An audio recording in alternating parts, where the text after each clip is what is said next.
I've been a forest ranger for over 20 years, and I've walked more miles of wilderness trail than I can count. I've seen mountain lions up close, I've rescued lost hikers from the brink of hypothermia, and I've spent enough nights in the deep dark to know what fear does to the human mind. But I'll tell you this straight. Nothing I learned in training, no survival manual or radio call protocol ever prepared me for the sound of a dead man's voice crackling through the static at midnight. It was just another rotation back then, early fall in the Bitterroot Range. The days were still warm, but at night the air turned sharp and thin, and the forest seemed to exhale with each gust. I was stationed at a fire lookout that had been closed for nearly 3 decades before the Park Service decided to restore it. The place had a history, most towers do, but this one, they said, had its own ghost story. Locals called it the Old Watchtower. It stood on a granite ridge above miles of untouched timber, a skeletal outpost that caught lightning more often than it caught hikers. When I first arrived, I laughed off the rumors, static on the radio at night, voices calling your name, the usual folklore that clings to any lonely outpost. But the maintenance crew had refused to stay there overnight during the renovation, saying the tower talks back. That phrase stuck with me more than I'd like to admit. The structure itself was a relic. Tall wooden stilts, metal braces, and a cabin perched on top like a crown. You could still see the black scorch marks on the planks from an old lightning strike. Inside, it smelled like dust and mouse droppings. The radio system, though, was surprisingly functional. Vintage, but wired straight into the main network. I'd check in twice a day. Morning weather report, evening fire scan. Simple. Routine. The first few nights were quiet. Too quiet, actually. No wind, no owl calls, just the heavy stillness of elevation. But then, around midnight on the 4th night, I woke up to a faint crackling sound, the kind a radio makes when someone's trying to break through. At first, I thought it was my imagination. Sleep deprivation plays tricks on you up here. But then came a whisper, a voice so faint I couldn't tell if it was real. Base, come in, anyone copy? I sat up. The light from the moon barely reached through the narrow window slats. I could see the radio blinking faintly, old amber bulbs flickering like a heartbeat. Copy, I said, pressing the transmitter. This is Watchtower 11. Identify yourself. The static grew louder. Then in the briefest pause, I heard it again. 11? The voice was male, weary, strained. But what made my stomach drop was that it came from the same frequency I was broadcasting on, the one assigned only to active fire lookouts. I ran through the logbook. There was no one else on duty within a 20-mile radius. Identify, I repeated, trying to keep my tone calm. But there was no response, only a long hiss of static. Then, faintly, I thought I heard a second sound beneath it. Breathing. That night, I didn't sleep.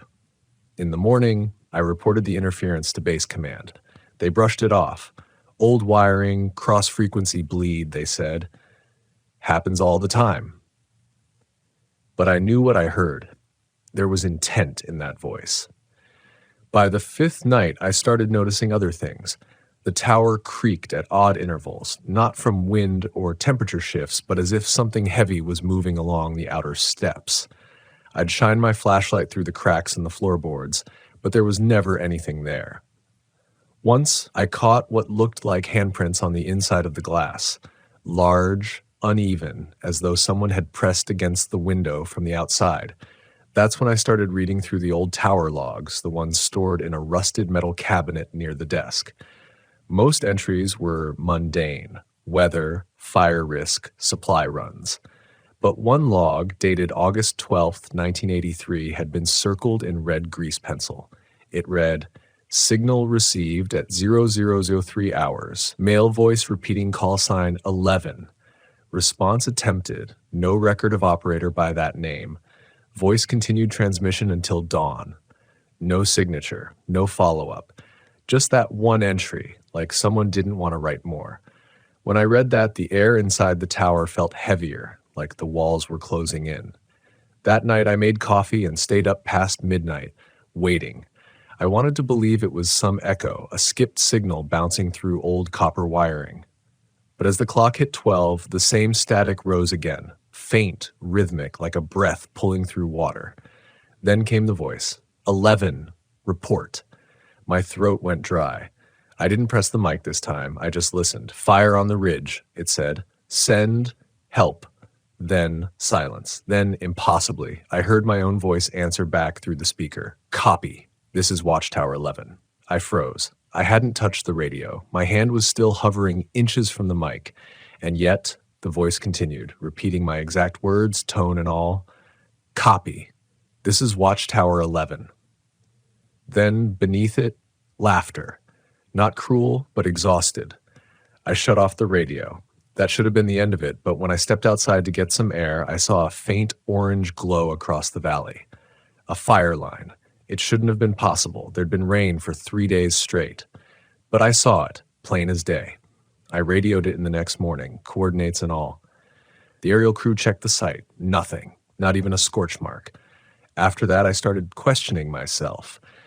Maybe the altitude, the isolation, maybe I'd finally cracked like those old-timers warned about. But the strangest part wasn't what I saw. It was what I started hearing when the forest went quiet. You see, up here, silence isn't real silence. It has depth, layers, and if you listen too long, you start to pick out patterns, echoes that don't belong, whispers that don't fade with distance. By the 7th night, I was talking less to bass and more to myself, just to hear another voice. I'd hum old songs or describe what I saw out the window. Anything to fill the void. Then, around 12:15, the radio lit up again. This time, there was no preamble. Do you see it yet? The voice was mine, but it wasn't speaking from my mouth. It came through the radio, through that crackle of static like electricity chewing through air. I didn't respond. I couldn't. Do you see it? The voice repeated, and then the tower lights flickered, every bulb pulsing in rhythm with the words. I turned, scanning the ridgeline. The moonlight caught something metallic glinting near the old service road, a shadow moving against the slope. When the wind shifted, I smelled it before I saw it, the sharp, acrid scent of burnt pine. There was no fire, but the air was thick with its memory. And through that smell, I heard the voice again. 11, come down. I didn't know what terrified me more, the command or the thought that I might obey it. So I stayed, watching, listening, waiting for dawn to return the world to something that made sense. But dawn never truly came.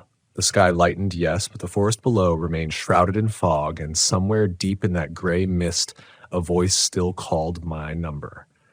And I knew then that whatever haunted this tower wasn't just an echo. It was waiting for me to answer. I tried not to sleep the next night.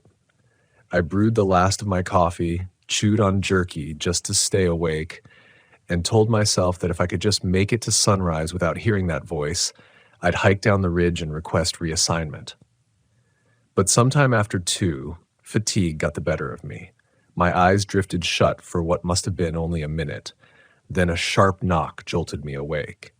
It wasn't on the door. It came from the floor beneath my boots. 3 slow knocks, deliberate. The tower had no basement, just air and darkness under the planks. I stood completely still, barely breathing.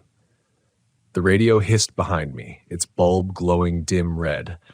I told myself it was probably the wood settling. That's all.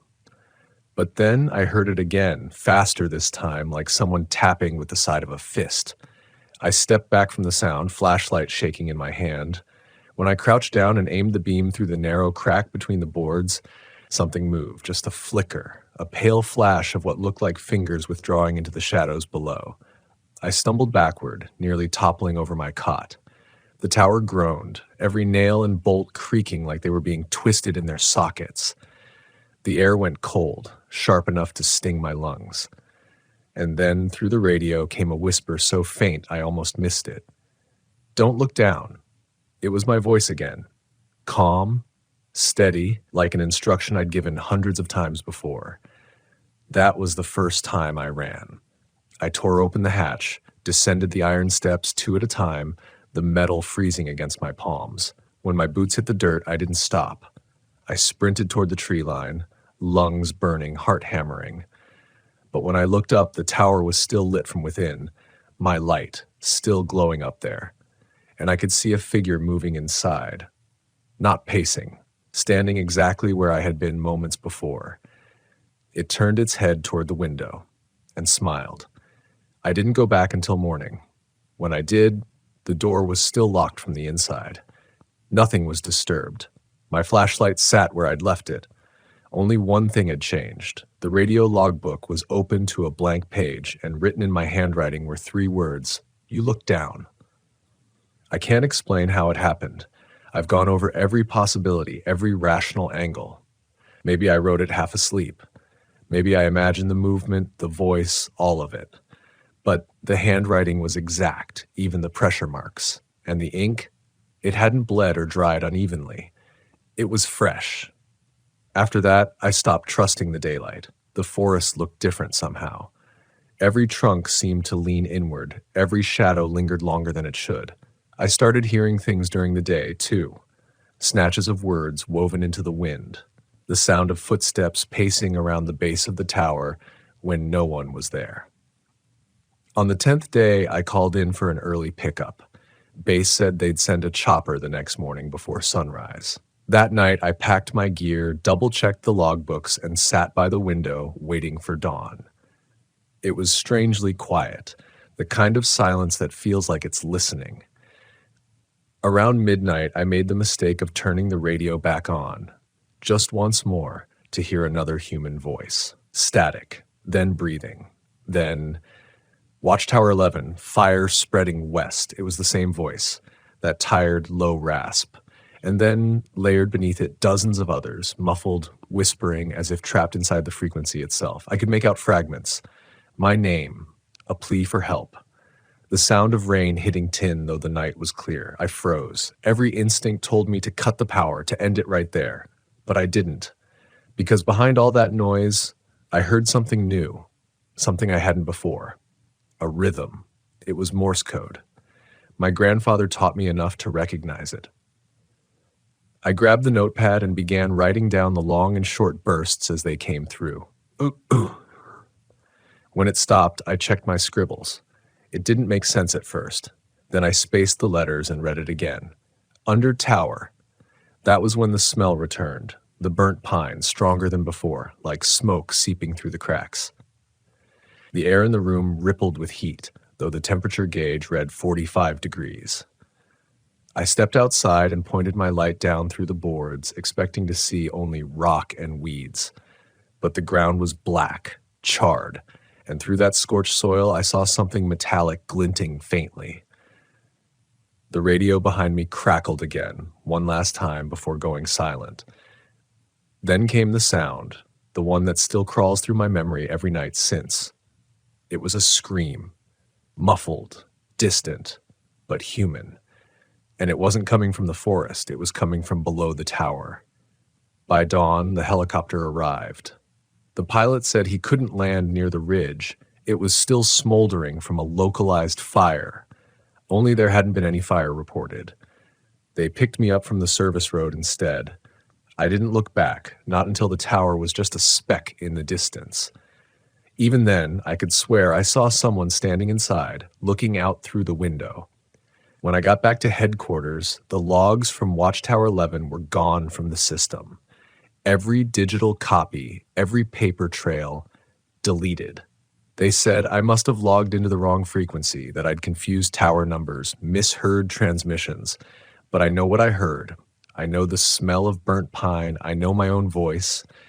And I know that whatever's still up there, still transmitting, it's waiting for someone new to listen. The last night I spent in the woods before transfer, I tuned my portable radio to the old channel one final time. Midnight. For a few seconds, nothing but static. Then, bass, come in. Anyone copy? The same voice. And when I looked at my watch, it stopped ticking at exactly 12:03, the same time the first transmission ever came through.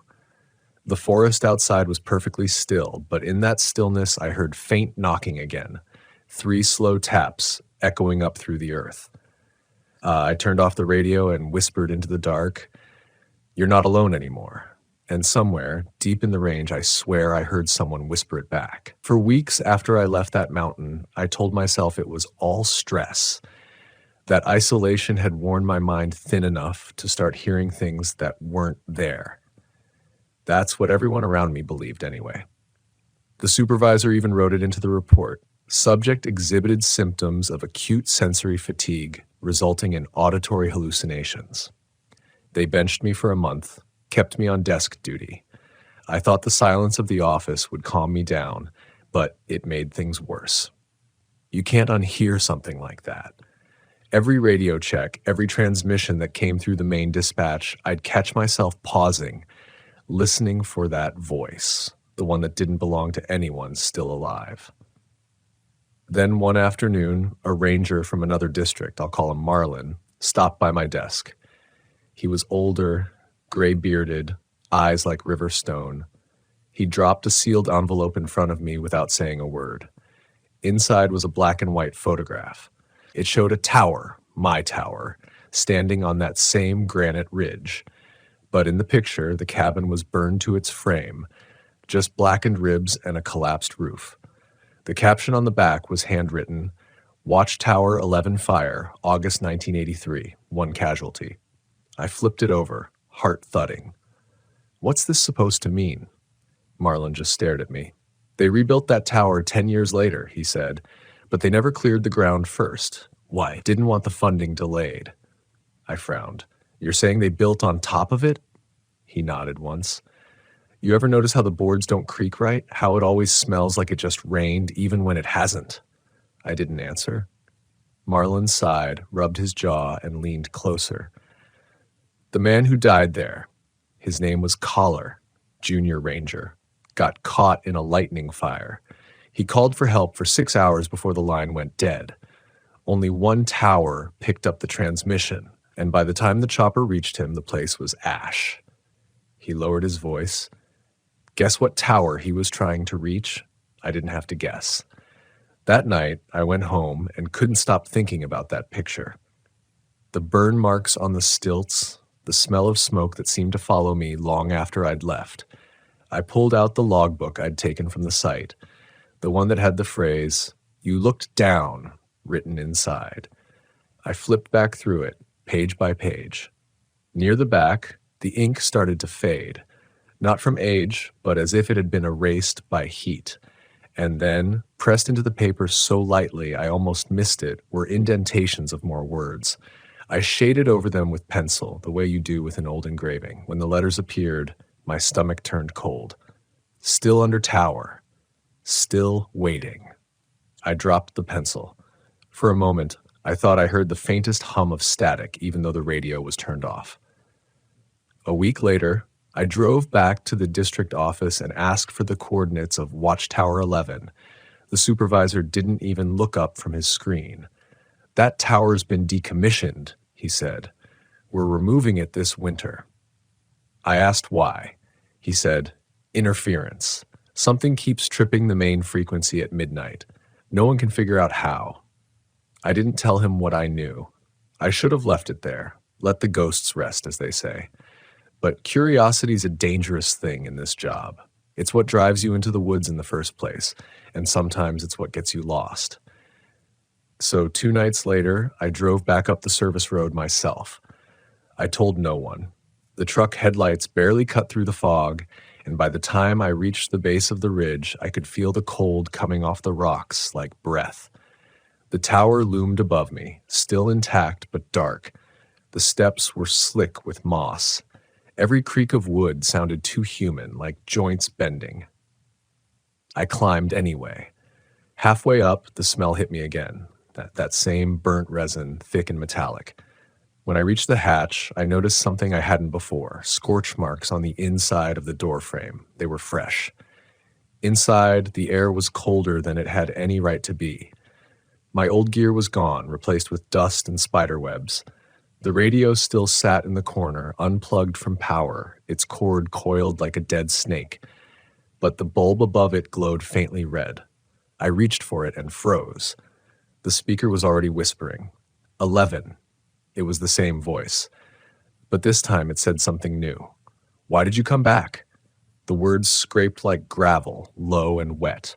I stepped back until my shoulders hit the wall.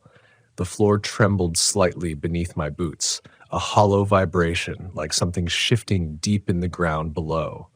Then, slowly, the radio dial began to turn on its own, clicking, skipping through frequencies until it landed on one that shouldn't exist. There was a long pause. Then static began to pulse in rhythm. 1, 2, 3, pause. 1, 2, 3, pause. Knocking from below. And the voice said, "He's still down here." I didn't wait to hear the rest. I ran. But halfway down the stairs, I heard the wood crack above me. Footsteps, heavy and fast, following. I didn't look back. When I hit the ground, I tripped, rolling hard into the brush. The flashlight flew from my hand and snapped off. The forest was pitch black except for one light, the tower's beacon, flickering on for the first time in years. It spun slowly, cutting through fog until it stopped, aimed directly at me. And from that light came a sound that didn't belong anywhere in this world. It wasn't quite human. It wasn't quite animal. It was something trying to imitate both. The last thing I remember before the world went dark was hearing my own voice echoing down from the tower. Copy. This is Watchtower 11. Then, nothing. When I woke, the sun was rising and the tower stood quiet again, the light dead, the air still. My truck was exactly where I'd left it, keys in the ignition. But on the passenger seat sat the logbook, the one I'd left behind months ago. Its last page was filled in. You answered. After that, I left the ranger service for good. You can't protect the forest from something that doesn't belong to it, and you can't explain to anyone why the woods remember names. But sometimes, when I can't sleep, I still tune the radio to that old channel. And once in a while, at 12:03, through the static, I still hear it. Bass, come in. A voice I recognize too well. I've spent most of my adult life walking through silence. There's a kind of silence out here that feels like it's watching you, a silence so complete that you start to hear things that shouldn't exist. I used to think I knew these woods better than anyone alive, but now I realize the forest doesn't belong to anyone. It just allows us to exist inside it for as long as it chooses. My name's Ellis. I've worked as a forest ranger for nearly 17 years across the Pacific Northwest, and before all this happened, I thought I understood what alone really meant. I used to find comfort in it, the quiet, the isolation. It's what drew me here in the first place. But there's a difference between solitude and emptiness, and there's something about these trees, these canyons, and these caves that eats at your sense of what's real, until even your heartbeat feels like it's echoing from somewhere else. I was stationed at Clearwater National Forest back then, dense wilderness stretching across the Idaho-Montana border, a place of cold rivers and pine shadows and canyons so deep that radios cut off halfway through a sentence. That was part of the charm. At least, it used to be. My shift that autumn started like any other. I drive the old Forest Service truck up to Tower Station, a small outpost that sat near the edge of the Selway Bitterroot Wilderness. The tower overlooked miles of forest, waves of green broken by silver creeks and the occasional burn scar from wildfires past. The air always smelled faintly of cedar and smoke, the kind of scent that made you forget the rest of the world existed. Most nights, I'd write in my journal. Weather notes, visitor encounters, wildlife sightings, just routine observations. But over time, those notes changed. The entries grew darker, the handwriting more hurried, uncertain. I didn't realize how much I'd changed until I looked back later. It started one evening when I was checking the firebreak near a section called Wolf Pine Hollow. Locals avoided that stretch, claiming it was cursed, though I never gave those old stories much weight. They said there were caves along the ridge that whistled at night, or that people who went hiking alone there sometimes came back. Wrong. I figured it was superstition until the day I heard it myself. The sound came low and steady through the trees, 3 distinct knocks, echoing faintly as if someone was hitting a hollow log from far away. I remember standing still, the air sharp in my lungs, listening. 3 knocks, then silence. I called out, "Forest Service, anyone out there?" But the forest just swallowed my voice. When I reported it to the ranger station, they laughed, said it was probably a woodpecker or echoing rockfall. But that sound stayed with me. It wasn't random. It was deliberate. A few nights later, I was sleeping in the tower when something woke me around 3 a.m. The air had gone dead still, the kind of quiet where even the insects stop. Then I heard that same rhythm. 3 knocks, faint but unmistakable, this time coming from beneath the floorboards. I froze. You ever wake up and realize you're not alone, but you can't see what's with you? My body went cold. I grabbed my flashlight, checked under the floor hatch. Nothing but beams, dirt, and darkness. Still, the wood was warm when I touched it, as if something had been pressing there just moments before. From that night on, I started noticing strange things. My tools would move positions when I wasn't looking. Boot prints appeared in the mud outside the tower, larger than any man's, spaced too far apart for a human stride. I told myself it was a bear. I had to. But then I found something that didn't fit that excuse. About a week later, I hiked back into Wolfpine Hollow to check a landslide report. The trail wound along the base of a ridge, thick with spruce and ferns. That's when I saw a cave, one I'd never noticed before. Its mouth was narrow, half hidden behind fallen branches. Something about it made my skin crawl. The entrance smelled metallic, like rust and rain-soaked stone. I shined my light inside, expecting to see bats or maybe an animal den. But instead, the beam landed on something carved into the wall, deep grooves forming a symbol I didn't recognize. Circles intersecting lines, almost like a compass drawn wrong. Around it were faint handprints, dozens of them pressed into the rock like clay. My instinct told me to turn around, but curiosity, or maybe pride, pulled me deeper.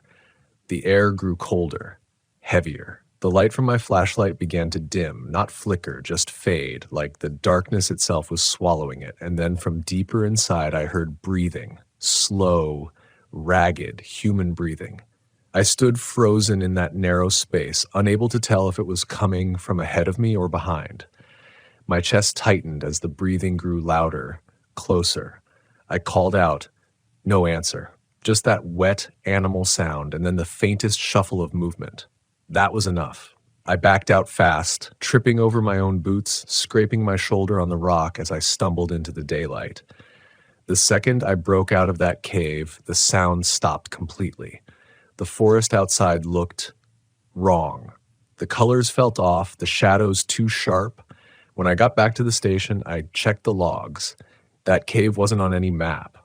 But I marked it in my notes anyway. I should have left it at that. Over the next few days, I couldn't sleep. Every time I closed my eyes, I heard that breathing again. I kept seeing those handprints, those carved symbols. My radio began picking up static, strange bursts of noise at night that sometimes formed what sounded like whispers. One night, I swear I heard my own name through the static, and then 2 hikers went missing near Wolfpine Hollow. Search and rescue teams were dispatched, and I led one of the units. The forest was soaked with fog that morning, thick enough that visibility was maybe 20 feet. The trees loomed like black pillars, their bark slick with dew. We followed the trail until we found signs of struggle, broken branches, a dropped backpack. Inside was a camera, half buried in mud. When we played the footage later, the first minute showed them laughing, hiking up the ridge. Then, near the end, one of them says, "Do you hear that?" The camera turns, capturing movement, something large, grayish, moving between trees. Then the screen goes dark. That night, I went back to the tower alone. Maybe that was my mistake. I told myself I wanted answers, but deep down, I think I just wanted to prove I wasn't losing my mind. Around midnight, a storm rolled in. The wind howled through the beams, and the rain hit the windows like gravel. I sat there reading my old journal entries, trying to calm myself, until I noticed something strange. The pages, they weren't how I remembered them. Some had been rewritten in handwriting that wasn't mine. The ink was darker, heavier. The words spelled out fragments of sentences over and over. Below the stone. It waits. Don't let it in. That's when I heard the knock again, 3 times from under the floor. But this time something else followed, a slow dragging sound like claws against wood. I don't remember deciding to open the hatch. All I know is I had to see what was down there. My flashlight beam trembled as I aimed it into the crawlspace. Dust floated through the beam, and in that haze I saw something move. Pale, long fingers retreating into the dirt. I stumbled back, heart pounding, slamming the hatch shut. For hours I sat there, rifle in hand, listening to the rain and that slow, rhythmic scratching below. When dawn finally came, I opened the hatch again. Nothing, just earth, cold and undisturbed. That was the first night I truly felt hunted. And I knew, whatever was in that cave had followed me out. I didn't report it. Not officially. What could I have said? That something had crawled beneath my tower and wrote in my journal? No one would have believed me. Out here, when you say something strange happened, the first thing people look for is your stress level, your caffeine intake, or whether you've been sleeping right. They don't ask what you saw. They ask if you're okay, which is another way of saying they don't believe you. But things didn't stop. The forest changed after that. It's hard to describe, but it was like the air had a pulse. Every night around the same time, the wind would stop completely, and the forest would fall into this eerie, suspended silence. No crickets, no owls, nothing. Just the occasional sound of branches snapping far off, too rhythmic, too deliberate to be random. I tried to rationalize it all. The cave, the handprints, the breathing, the sound under the floor. I told myself it was stress, that the missing hikers had gotten lost, and I was letting the search affect me more than it should. But then, a month later, a third hiker disappeared, and that's when I stopped believing in coincidence. His name was Troy, an experienced backpacker. He'd checked in at the visitor's office before heading out toward Clearwater Ridge, a simple 3-day loop. He never came back. Search and rescue teams combed the area for a week. On the 6th day, we found his tent, collapsed, half buried in snow, even though the storm had ended days earlier. Inside, everything was in perfect order. Sleeping bag zipped, food untouched, flashlight still working, but there were no tracks leading away from the site. Except one. A single, massive footprint pressed deep into the frozen mud, just behind the tent. Whatever made it had a stride almost 3 times that of a human's. It wasn't bear-shaped, it was longer, narrower, almost like a human foot, but distorted. We photographed it, measured it, even cast a mold, but the plaster came out warped, as if the print had changed while it set. That night, one of the volunteers quit on the spot. He said he'd heard heavy breathing near his tent while sleeping and woke up to find the flap open. I couldn't blame him. The rest of us barely slept.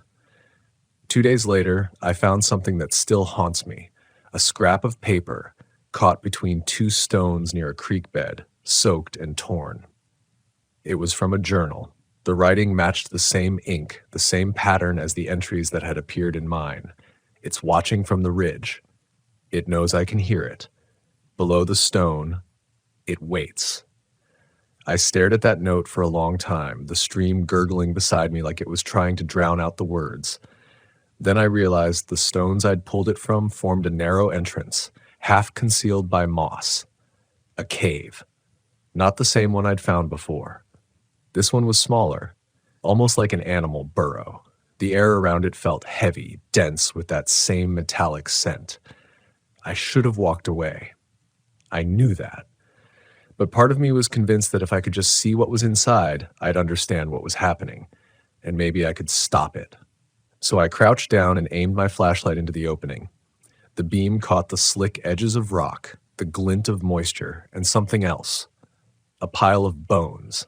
Small ones, maybe raccoon or deer. But in the middle of them was a single human finger bone. That's when I heard it again. that deep guttural breathing, echoing from somewhere further inside. I don't know why I whispered hello. Maybe I wanted it to respond, to make it real. What I got instead was a sound I'll never forget, a low growl that turned into something like words, almost human. It said my name.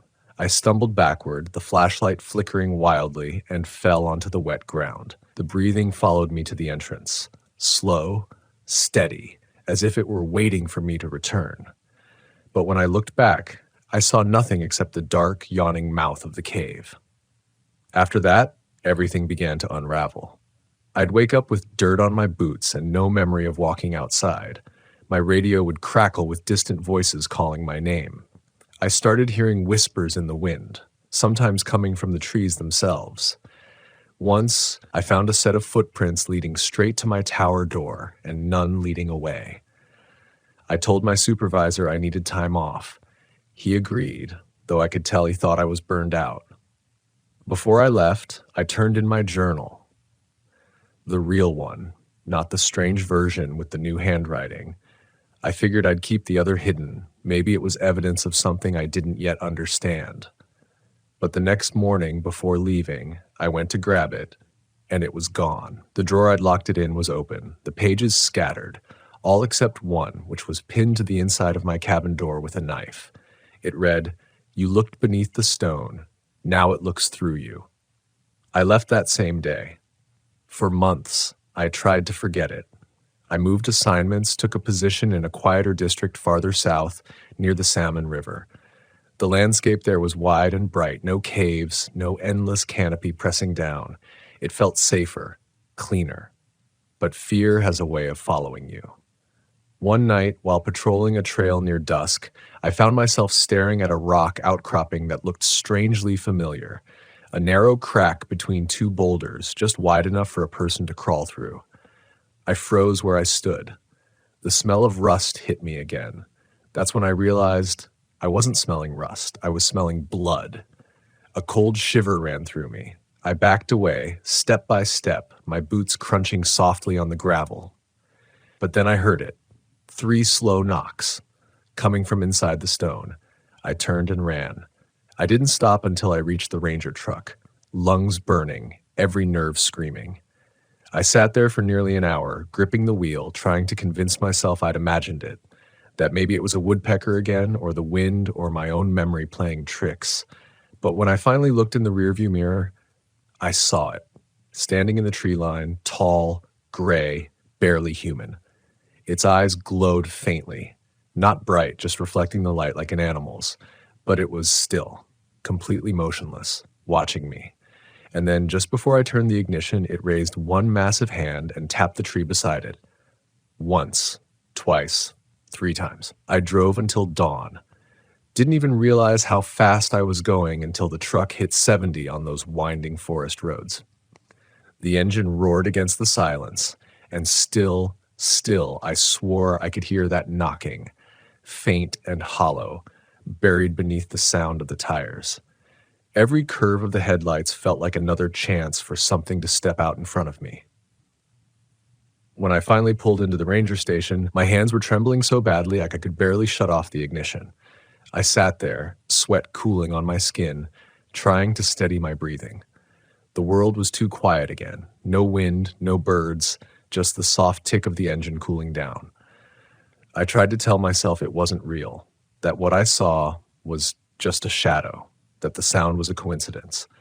But deep down, I already knew the truth, that whatever had come out of that cave wasn't bound by place. It was bound to me.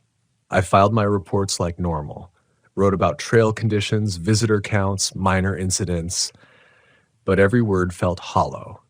At night, I started hearing scratching along the cabin walls. Sometimes it came from the roof. Once it came from under the bed.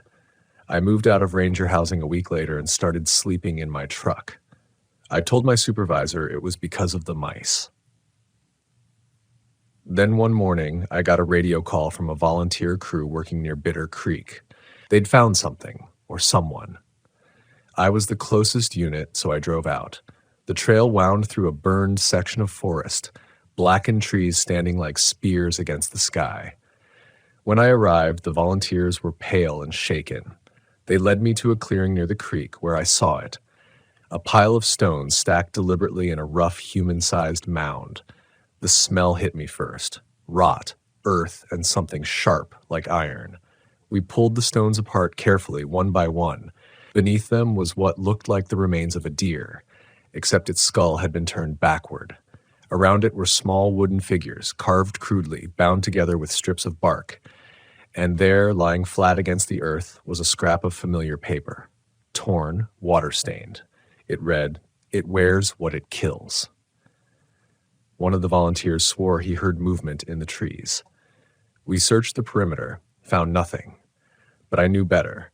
I could feel it watching us, close but unseen, as if the forest itself was breathing around us. That night, I couldn't shake the feeling that I'd crossed some invisible line, that every time I got close to the truth, it pulled me deeper into its reach. And then I dreamed. I was standing in that first cave again, the one from Wolfpine Hollow. Only this time, it wasn't empty. The walls pulsed softly like living tissue, and in the center of the cavern stood a shape. Not quite human. Its limbs were long, its shoulders hunched. It moved like it was trying to remember how.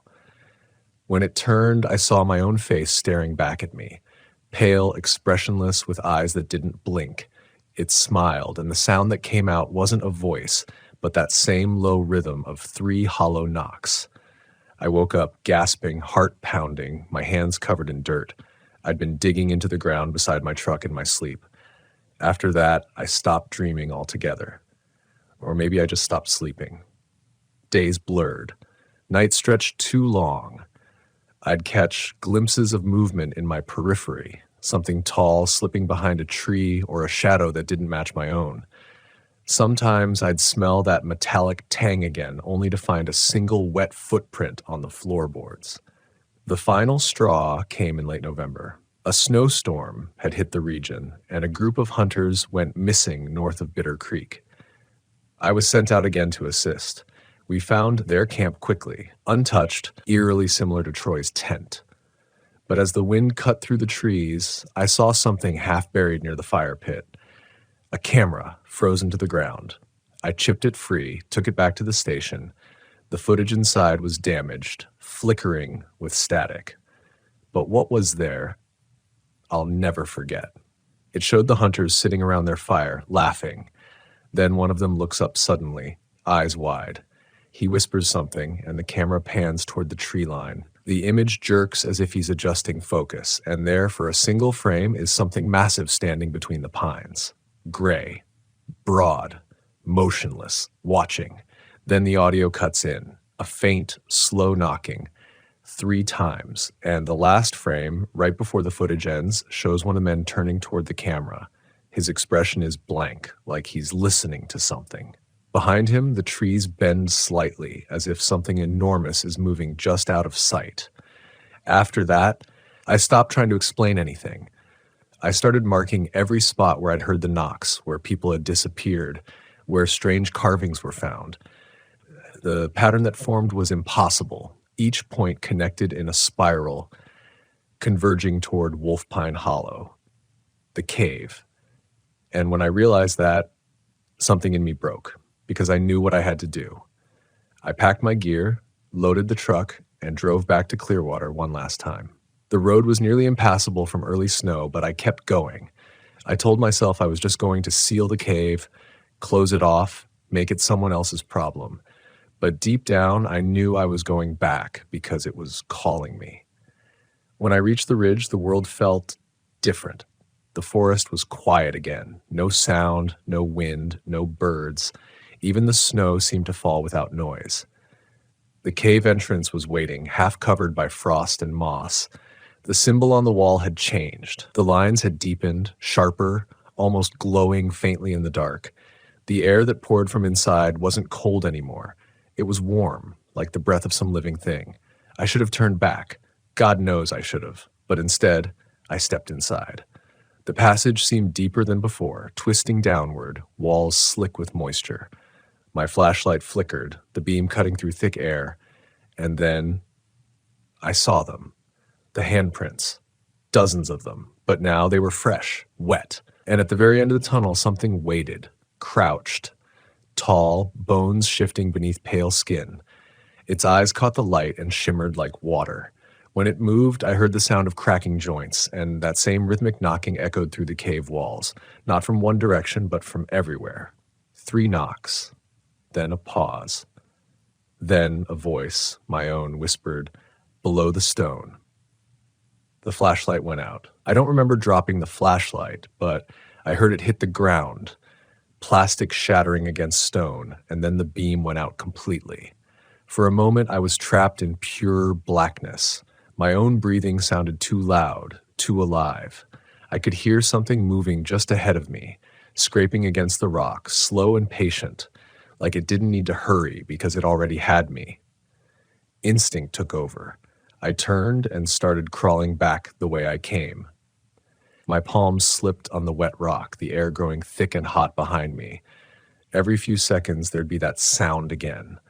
3 dull knocks, so close it felt like they were echoing inside my skull. I tried to tell myself it was just the cave shifting, just my heartbeat, just anything but what it really was. When I finally saw the faint gray of daylight ahead, I nearly sobbed. But right before I reached the opening, something brushed the back of my boot. Not a grab, not a strike, just a touch, deliberate and cold. I kicked out, stumbled forward, and burst out into the snow. The daylight blinded me.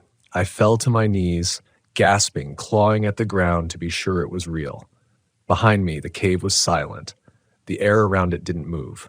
For a long moment, I thought maybe I'd lost my mind completely, that everything I'd seen had been a trick of exhaustion, fear, and darkness. Then the knock came again, this time from beneath me. 3 slow thuds through the frozen ground, vibrating up through my knees and into my bones. I scrambled away, tripping through the snow until the sound faded into the distance. I didn't stop running until I reached the truck. I drove straight to town, didn't look in the mirrors once. When I finally parked outside the ranger substation, I realized I was still shaking. My reflection in the windshield looked pale, older somehow. For a long while, I couldn't move. When I did, I went inside and asked to speak with the regional supervisor. I told him everything about the caves, the missing people, the strange sounds, every detail.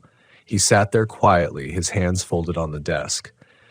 When I finished, he nodded slowly and said, "You've been through a lot. Why don't you take some extended leave?" He didn't even pretend to believe me, so I left. I packed what I could fit into the truck and drove south until the forests gave way to desert. Thought maybe distance could dull whatever I'd brought with me. For a while, it worked. The silence felt different there, open, harmless. I took up part-time survey work, kept to myself. But fear doesn't just disappear. It changes shape. One night, months later, I was camped along a canyon rim, checking the wind patterns for a controlled burn. The stars were clear, sharp enough to hurt your eyes. I was sitting by the fire when the radio hissed to life. Static at first, then a voice, faint, familiar. It said my name, the same cadence as before. Low, slow. Then knock, knock, knock. I stared at the radio, hand frozen halfway to the dial. The sound came again, louder this time, not through the radio, but from the darkness beyond the firelight. I turned my flashlight that way, heart hammering. The beam caught a set of footprints in the dust, bare, human-shaped, too large. They led right up to the edge of the firelight and stopped. That's when I heard breathing again. Deep, wet, steady, coming from somewhere between the rocks. I could feel it moving the air against my skin. I backed toward the truck slowly, trying not to break the line of sight. My mind kept flashing to that cave, those handprints, that thing's pale skin shifting, and then I saw it. Just for a second, standing behind a boulder, half in shadow, its outline barely human. Taller than any man, its shoulders hunched forward, its arms long enough to touch the ground. The firelight caught its face, not fully, just a glimpse, and I saw something that turned my stomach cold. It was wearing my ranger badge, pinned to its chest like it belonged to it. I didn't think. I jumped into the truck and tore down the dirt road, headlights bouncing across the canyon walls. The radio kept hissing, that same steady knock threading through the static until I ripped the cord from the dash. I drove until sunrise. When I finally stopped, I was miles from anywhere, parked on the edge of an empty highway.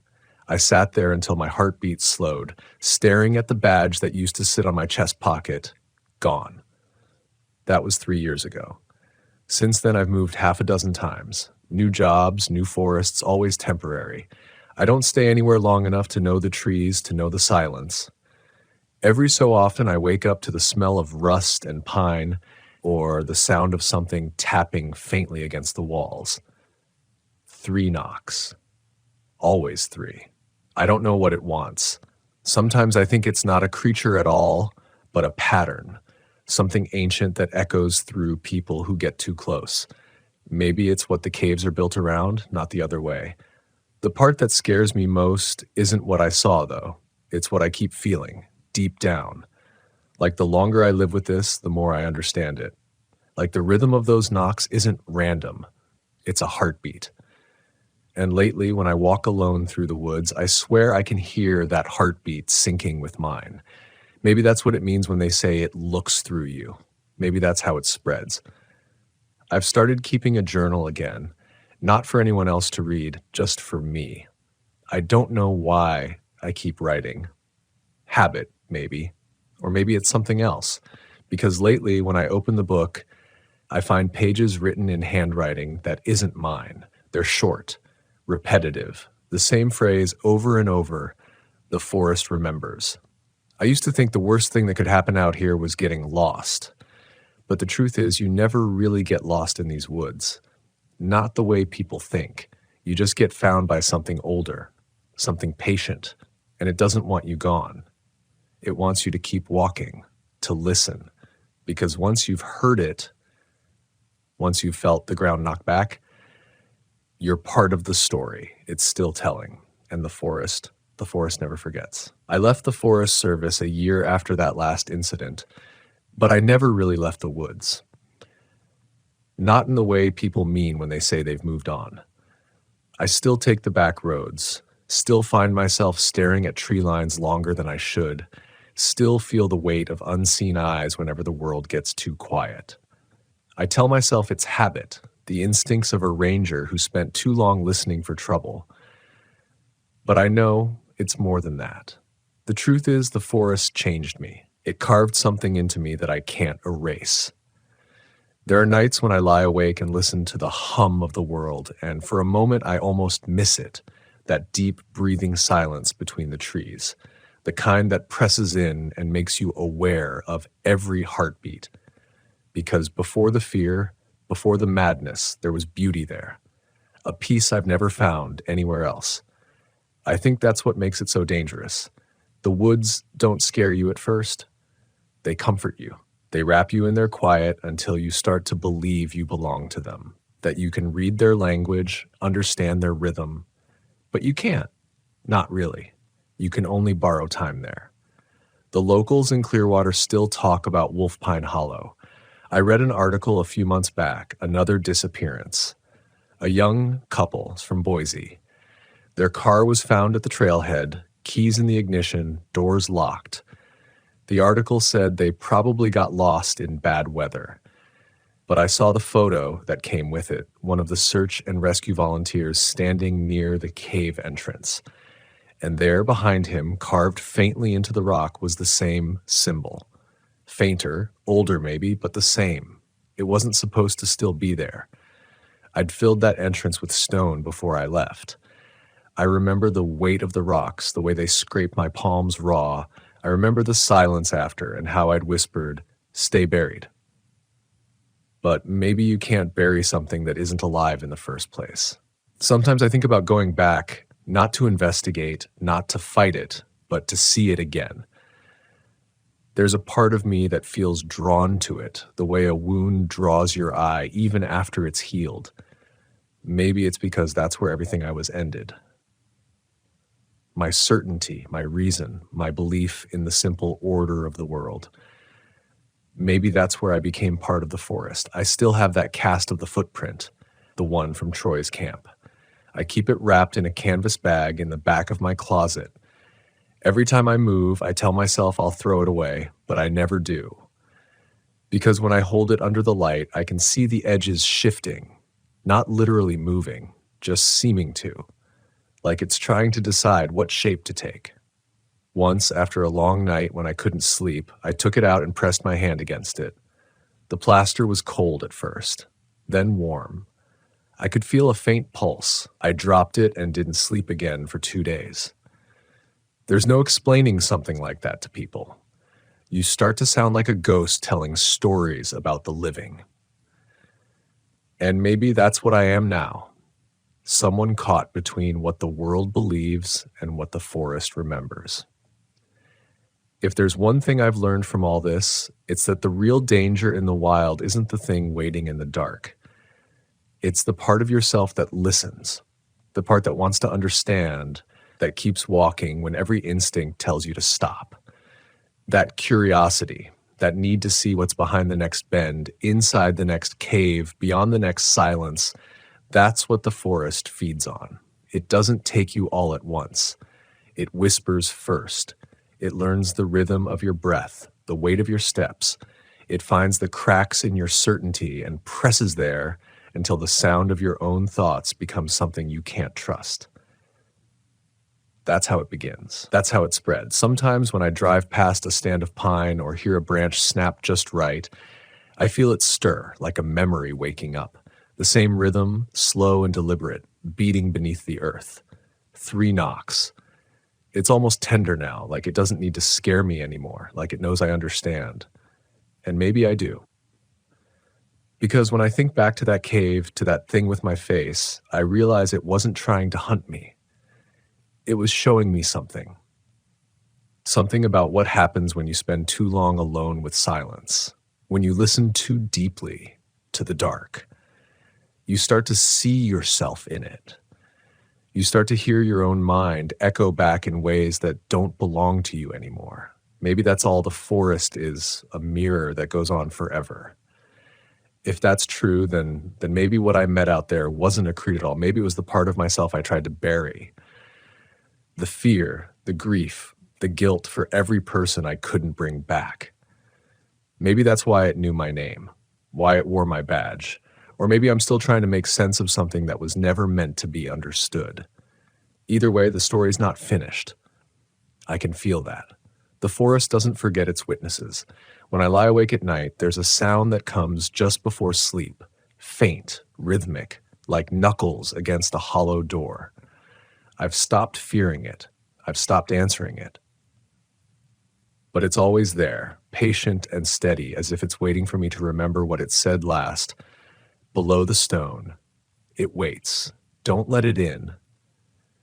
Maybe it's already in. Maybe it's always been. The last time I drove through Clearwater, I parked near the old ranger station. The tower still stood on the ridge, gray and silent. The forest around it looked untouched, peaceful even. You'd never guess what it had seen. But as I stood there, the wind died, and for one heartbeat, the world went completely still. And from somewhere deep beneath the soil, I felt it. 3 faint thuds pulsing like a heartbeat under the roots. I smiled then, not out of madness, but recognition, because I finally understood what the forest had been trying to tell me all along. It was never about monsters or ghosts or ancient evils. It was about memory, about what we bury to keep the light from seeing too much of us. The forest keeps those secrets. The earth keeps them. The cave is just a mouth that whispers them back when we forget. And maybe that's not horror. Maybe that's truth. I walked away from the tower as the wind returned, brushing through the pines in a sound like quiet breathing. For the first time in years, I didn't feel hunted.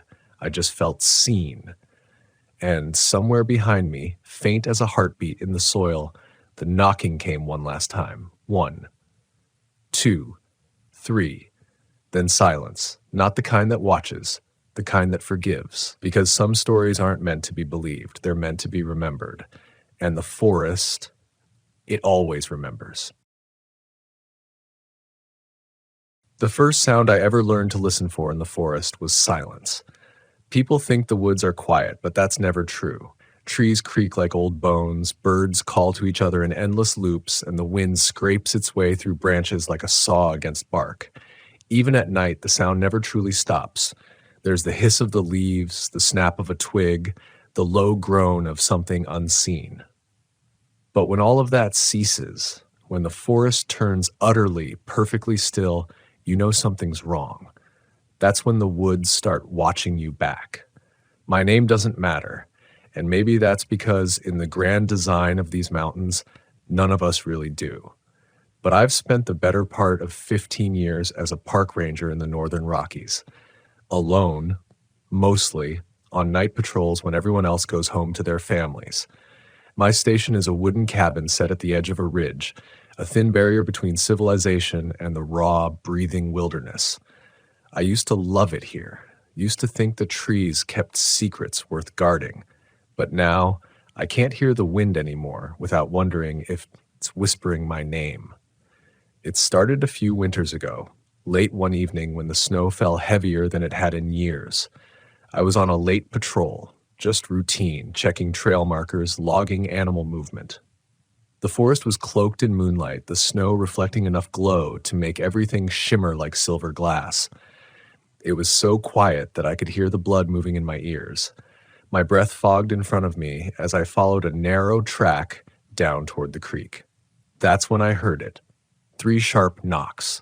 Not woodpecker knocks, not ice cracking on a branch. No, these were deliberate, slow, rhythmic. Knock, knock, knock. They came from deep in the timberline where the snow hung thick between the trunks. I stopped, the light from my headlamp scattering against the frost. I waited, thinking maybe it was another ranger signaling, though I knew I was the only one out here that night. The radio on my shoulder crackled softly, but no voice came through. I remember calling out, "Who's there?" My voice felt small, swallowed by the trees. No reply. Only another set of 3 knocks, this time closer. I walked toward the sound, trying to convince myself it was just the echo of my own movement. But the rhythm, it had weight to it, like someone with intention. The closer I got, the quieter the world became, until the only thing I could hear was my heartbeat pounding in my throat. Then came the silence. Absolute, suffocating silence. The kind that doesn't just exist, it invades. When I turned to head back toward the trail, I noticed something in the snow. Footprints, but not human. Not animal either. Each print was wide, sunken deep, and the stride too long for anything I knew. I crouched down, touched the edge of one. The ice was already refrozen, as if whatever made them was no longer bound by warmth. I followed those prints for maybe 30 yards before they simply stopped, midway between 2 trees, just ended. No turn, no fade. As though something had been walking upright and simply lifted off the ground. I didn't sleep that night. Back at the ranger station, the generator hummed like an anxious heart, the fluorescent lights flickering in their tired rhythm. I tried logging the incident in my patrol notes, but stopped halfway through the sentence. There was no box for what I'd seen. Nothing in the manual about silence that moves. Over the next few weeks, little things began to happen. The sound of tapping on the cabin walls at night, faint, irregular, almost polite. The first time I stepped outside to check, there was nothing. The second time I found a single handprint on the window. It wasn't clear like a palm pressed in grease. It was outlined in frost. Fingers long, stretched unnaturally. One morning, the other rangers found me sitting outside the cabins before dawn, staring into the tree line. They asked if I was all right, and I said I'd just heard something strange on the radio. But that wasn't true. The truth was, I'd heard breathing. Not my own. Not human. It came through the static in short bursts, followed by a low growl that seemed to vibrate through the headset into my bones. By spring, I convinced myself it had all been exhaustion, months of isolation, lack of sleep, and long winter nights messing with my mind. Rangers have stories like that. of men who walk too far into the silence and come back changed, their eyes hollowed, their voices dull. I promised myself I'd never be one of them. Then the disappearances began. The first was a hunter, experienced guy, local, familiar with the terrain. He was last seen near Devil's Hollow, a limestone cave system known for bad footing and poor visibility. I joined the search party. We combed through miles of terrain, dogs sniffing, radios buzzing with overlapping chatter. But every time we approached the hollow, the dogs refused to go further. They whimpered, tails between their legs, eyes wide at something none of us could see. Inside the cave, the air was thick and cold, smelling faintly of wet stone and rot. My flashlight flickered against walls, slick with condensation. We found the hunter's rifle leaning against a rock near the entrance. No tracks leading away, no signs of a struggle. Just the rifle and silence. That silence, it's the same one that followed me that night in the snow, the same one that feels alive. We called off the search after 3 days. Officially, he was listed as missing, presumed dead. Unofficially, I knew he wasn't alone in those woods. Something was there with him. Something that knew how to wait. After that, my sleep grew shallow. I'd wake at the sound of footsteps outside, only to find none. One night, I stepped out with my flashlight and saw what looked like a shape crouched by the tree line. Massive, still, watching. When my light hit it, it didn't move. It didn't even flinch. The eyes reflected back like damp amber stones. Then, as I took a step forward, it vanished. Not ran, not turned, just gone, leaving the trees swaying as if it had passed through them. That was when I started keeping my journal. Not for the department.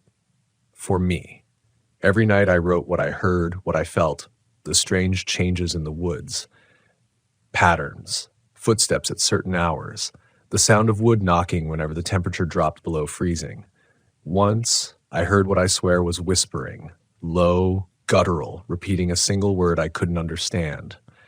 It wasn't until late autumn that I realized the whispers had started saying my name. I tried to tell myself it was the wind, that old ranger superstition where the mind plays tricks when the air pressure drops, but I knew better. The voice came from a direction the wind couldn't touch, from inside the cabin walls. It started as faint murmurs, the kind you hear when you're half asleep, when dreams blur into the edges of waking.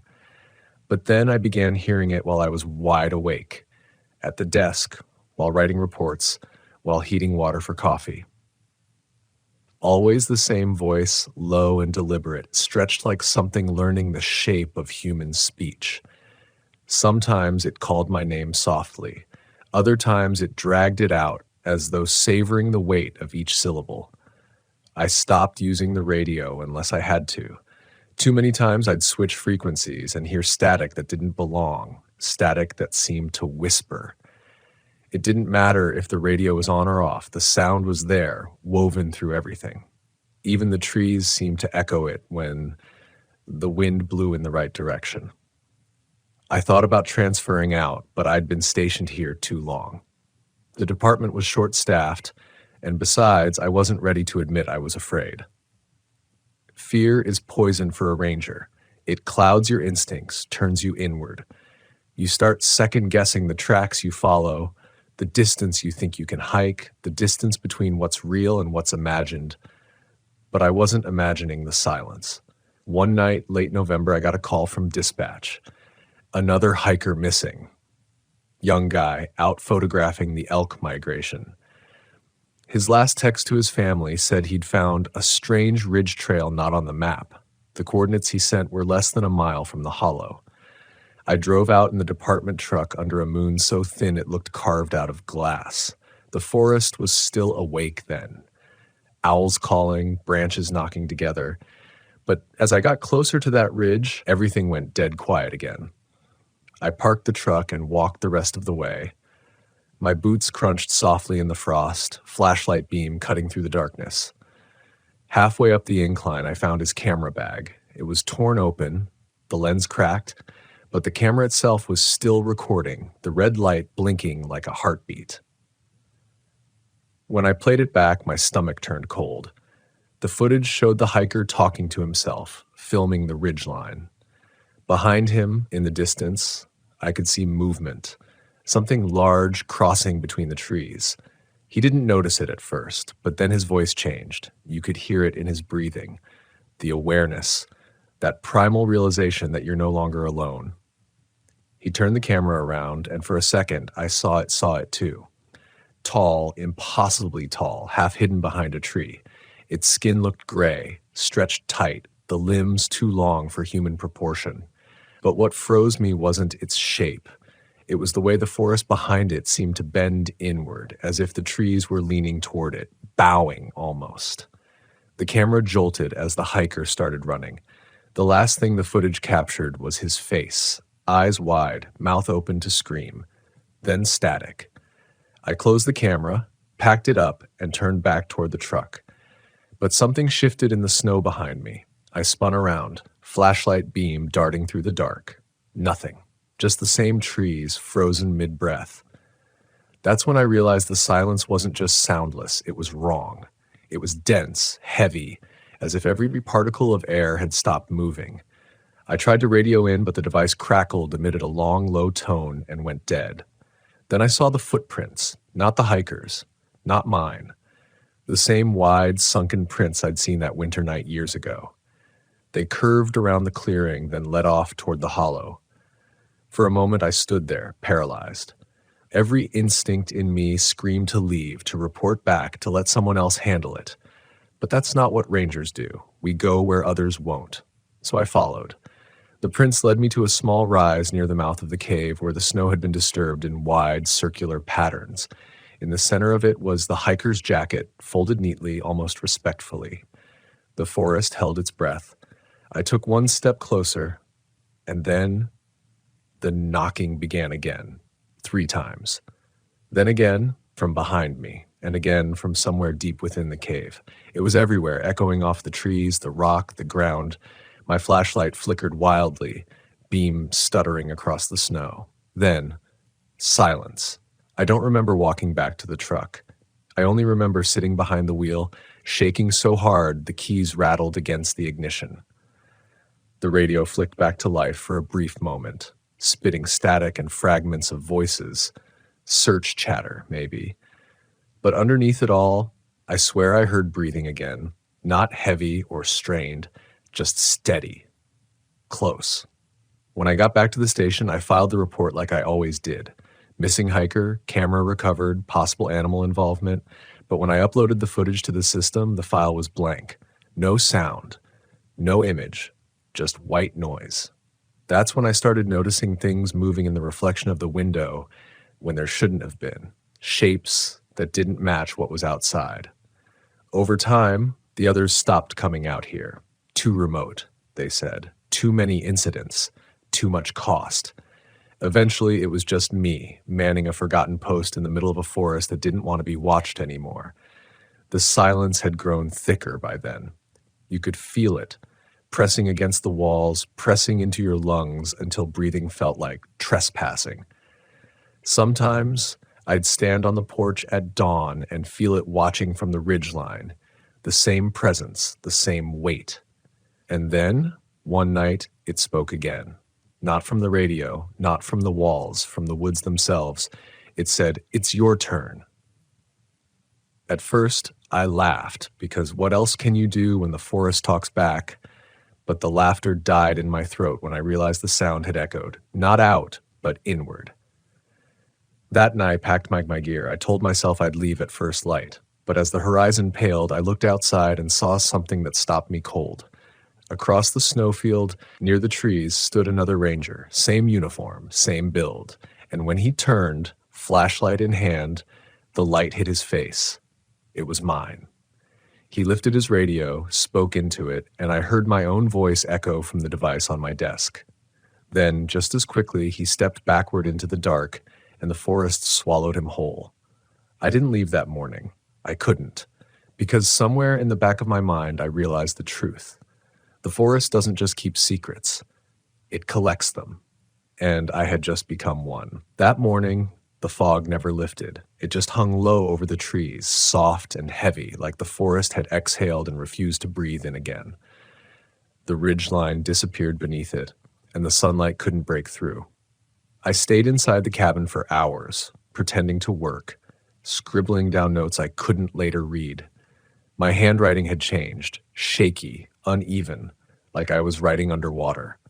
Every time I tried to recall the face I'd seen out there, the other me, the details slipped away.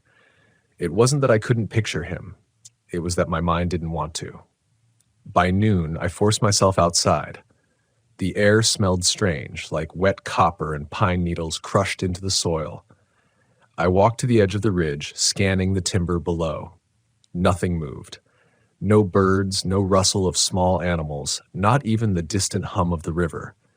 I remember whispering to myself, it's just isolation, it's just the silence getting in your head. But I knew I was lying. The forest was changing. When I walked back toward the cabin, I noticed something new, tiny symbols carved into the bark of a spruce near the path. Not initials, not ranger marks. These were older, circular, etched deep as if made with a claw or sharp rock. They looked almost like eyes.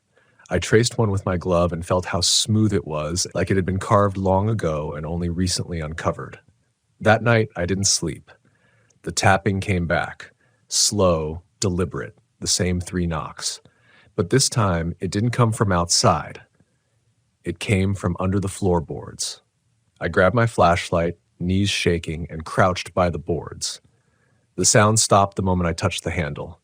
For a long time, I just knelt there, listening to my own pulse thudding in my ears. Then, as I leaned closer, I heard it again, faint scratching, moving across the wood like fingertips dragging softly from one side to the other. I pulled the rug away and pried up a board. Cold air spilled out from below, sharp and earthy. The beam of my flashlight fell on something buried halfway in the dirt beneath the foundation, something pale. It took a moment for my eyes to adjust. It wasn't bone, not quite. It was a ranger's badge, half covered in mud, and next to it the remains of a boot, my kind of boot. There was something carved into the sole, letters faint from time, but still readable. Your turn. I dropped the board, heart hammering so hard it made me dizzy. I didn't check any further. I sealed it up, pushed the rug back into place, and sat against the wall until dawn bled through the window. The next day, I called the district office, told them I needed a replacement, told them I wasn't feeling right. They promised to send a rotation in 2 days. That was enough time to pack, enough time to leave this place behind. But the woods had other plans. That evening, I went outside to gather my gear. My truck was gone. I don't mean stolen. There were no tracks in the snow, no sign of movement, just a wide patch of empty ground where it had been parked. I radioed dispatch, voice cracking, but all I got was that same low hum, static filled with shallow breathing. When I shouted into it, the breathing grew louder, closer, until it synced perfectly with my own. I shut it off and threw it across the room. There's a moment you reach out here, a kind of tipping point where fear becomes clarity. The world simplifies. You stop wondering what is happening and start asking why it's happening to you. That night, I went for a walk. Not out of courage, out of resignation. I took my flashlight and my sidearm and walked down the trail toward the hollow. The air thickened as I descended, colder than it should have been. My breath came out in long, shaky plumes, dissolving before they reached the treetops. Halfway down, I found fresh footprints. Human, this time. Mine. The tread matched perfectly with my boots, but they weren't leading away.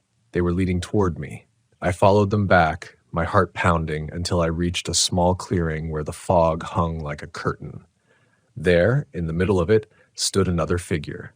It was dressed like me, same jacket, same flashlight, but its light didn't move. It stayed perfectly still, suspended in the mist. I called out.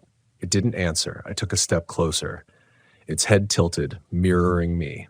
Another step, and I realized the truth. It wasn't holding the light. It was glowing from within. The beam was coming from its chest, flickering like something trapped inside trying to escape. When I blinked, it was gone. The clearing empty again. Only my breath, fast and uneven, breaking the silence. I turned to head back, but the forest had changed direction. The trees didn't line up the way they should have. The path twisted itself, leading me down instead of up into thicker, darker brush. And there it was again, the cave mouth. Devil's Hollow. The entrance looked different now, wider, breathing. I could hear wind moving in and out, steady like lungs. The air coming from inside was warm, almost humid. I knew I should turn back. But something about that warmth pulled me forward, like an invitation. I crouched and shined my light inside. The beam didn't reach the end. The walls glistened wet, and deep within I heard the faintest sound, something between a hum and a whisper. I took one step in, then another. The floor was soft beneath my boots, almost like soil instead of stone. The deeper I went, the more the whispering grew, shifting tones, sometimes my name, sometimes words I couldn't understand. Then I saw the wall ahead of me, covered in carvings, circles, eyes, dozens of them, identical to the marks I'd seen on the tree. And at the center of it all, carved deeper than the rest, was the shape of a man kneeling. Beneath him, one word, watch. The whispering stopped. Then the knocking started again, this time echoing from inside the walls. I ran. I don't remember how I got out, only that I burst into the cold night air, gasping like I'd been underwater for hours. The woods were silent again, too silent. And when I looked back, the cave wasn't there anymore, just snow, just forest. I stood there until sunrise, afraid to blink, afraid that if I did, I'd see that figure again. Me, standing where I shouldn't be. When I returned to the cabin, the door was open. Inside, on my desk, lay my ranger log. The last entry had been written while I was gone. My handwriting, my signature. It read, "The watch is complete. He's inside now." I haven't left since. The replacement never came. The calls stopped, and now, as I write this, the forest is silent again, utterly, perfectly still. That's when I know it's listening. And somewhere, just outside the cabin in that thick white fog, I can see the faint flicker of a flashlight moving through the trees.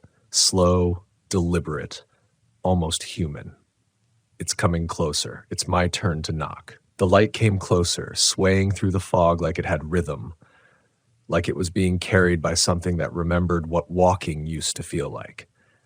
I didn't move. I couldn't. My hand was on the rifle, but I knew it wouldn't matter. Out here, guns don't protect you from what you can't explain. The beam stopped about 20 feet from the porch.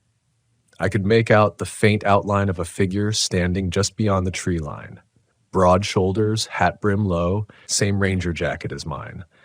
I tried to call out to ask who was there, but the words caught somewhere in my throat. The figure didn't answer. It just stood there, head tilted slightly as if studying me. Then, slowly, it raised one arm and pointed toward the ridge. Not at me, past me. I turned, flashlight trembling in my grip, and that's when I saw the fire. A faint orange glow flickering through the fog, far off near the base of the ridge. My stomach dropped. There hadn't been any lightning, no campers, nothing that could have started it. When I turned back to look at the figure, it was gone. I should have radioed it in. That's protocol. But protocol doesn't mean much when you've already started doubting what's real. So I grabbed my coat and went after it, the smell of smoke guiding me through the thick fog.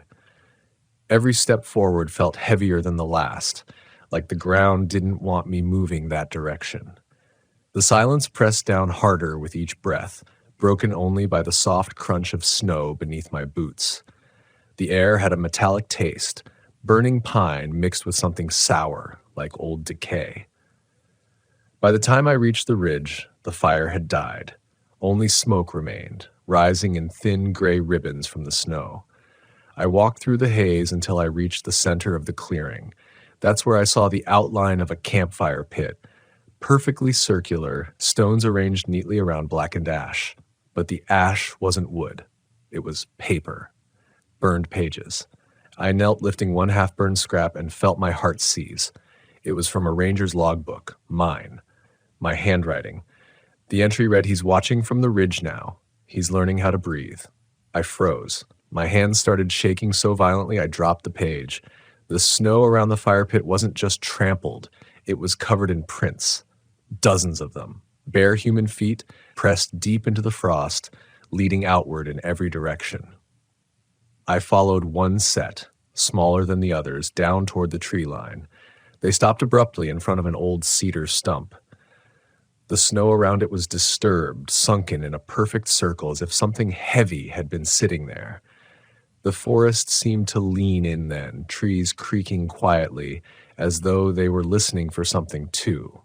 And then I heard it, breathing, soft, shallow, coming from inside the stump. I took a step closer, every instinct screaming no, but curiosity in the woods is a cruel thing. It lures you forward with a whisper that sounds like reason. I leaned over the stump and shined my light inside. There was a face, pale, colorless, eyes open wide, but unblinking. My face.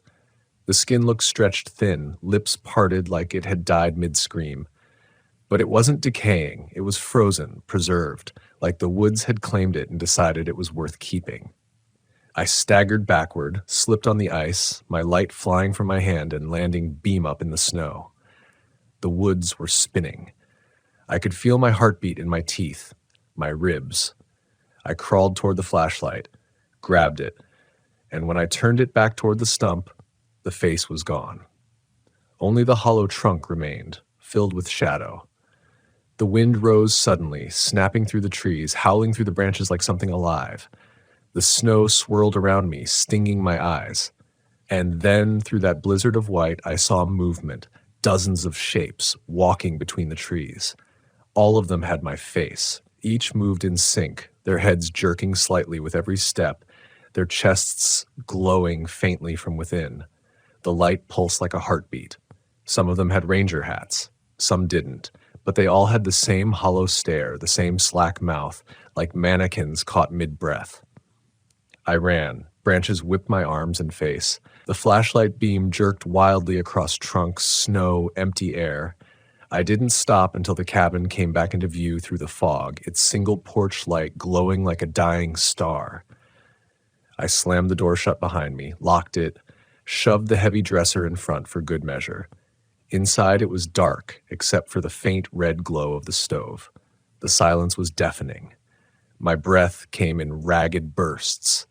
I could still see their faces when I closed my own eyes staring back at me from the trees. I tried to write again to make sense of it, but the pen wouldn't move right. My hands kept twitching, drawing the same shape over and over on the paper, a circle with a line through the center. The same symbol carved into the cave, the same one burned into the wood outside. The knocking started again. This time it wasn't 3 knocks, it was one, steady and slow, like a heartbeat in the wall. I pressed my ear against the wood. The vibration moved through it, across the floor, up the beams, like something enormous crawling beneath the cabin. Then came a low voice, muffled but close, "Let me in." I staggered back, shaking my head, whispering to myself, "It's not real. It's not real." But the sound didn't stop. It came again, louder this time. "Let me in." I grabbed the rifle, chambered around, aimed at the door. My finger hovered on the trigger. Silence.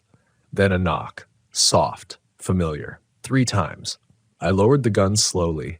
My chest felt like it was being pulled apart. Something deep in me recognized that rhythm, the same pattern from that first winter night. It wasn't trying to scare me. It was calling me. I stepped closer to the door. The handle trembled slightly, not from the wind, but from a pulse, like something alive was on the other side. My reflection stared back in the small window pane, eyes hollow, lips pale. For a moment, it looked almost like the other reflection was smiling. And then it moved, even though I hadn't.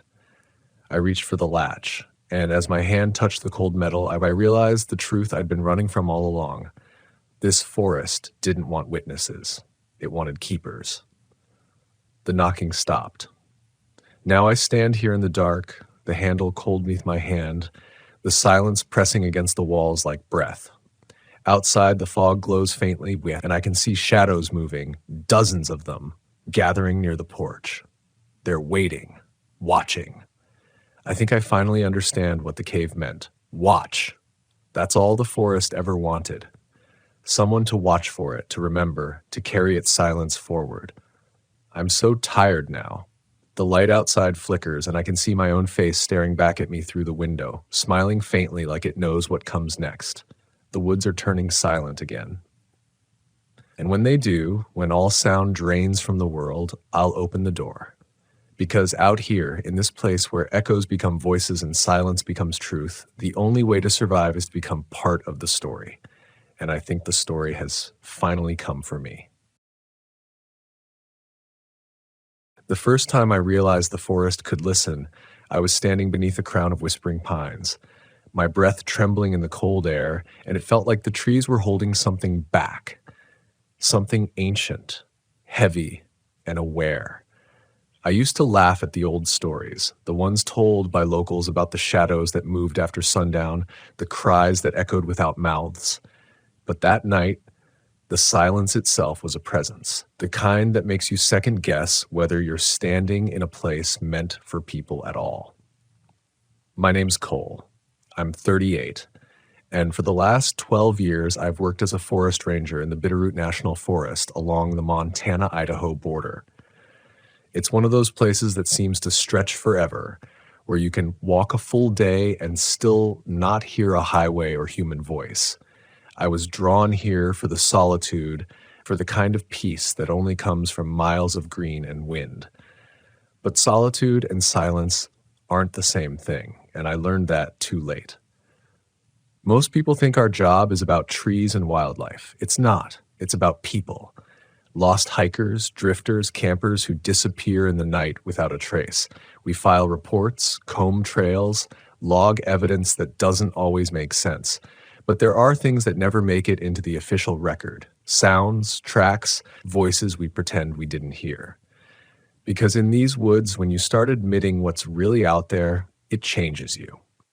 It started early one spring. Snow still clung to the shadows of the ridgelines, and the air smelled like pine resin and thawing earth. I'd been sent to check on a backcountry campsite that had been closed since winter. A simple routine inspection, verify that the trail signs were intact, make sure no one had set up illegal campfires. It was just me, a half tank of gas in the Ranger pickup, and a thermos of coffee gone lukewarm by the time I reached the end of the service road. I remember how quiet it was. Not peaceful quiet, empty quiet. The kind that makes your skin tighten. I walked down the path with my pack and clipboard, listening to the crunch of wet leaves under my boots. That's when I first noticed it. The sound of breathing.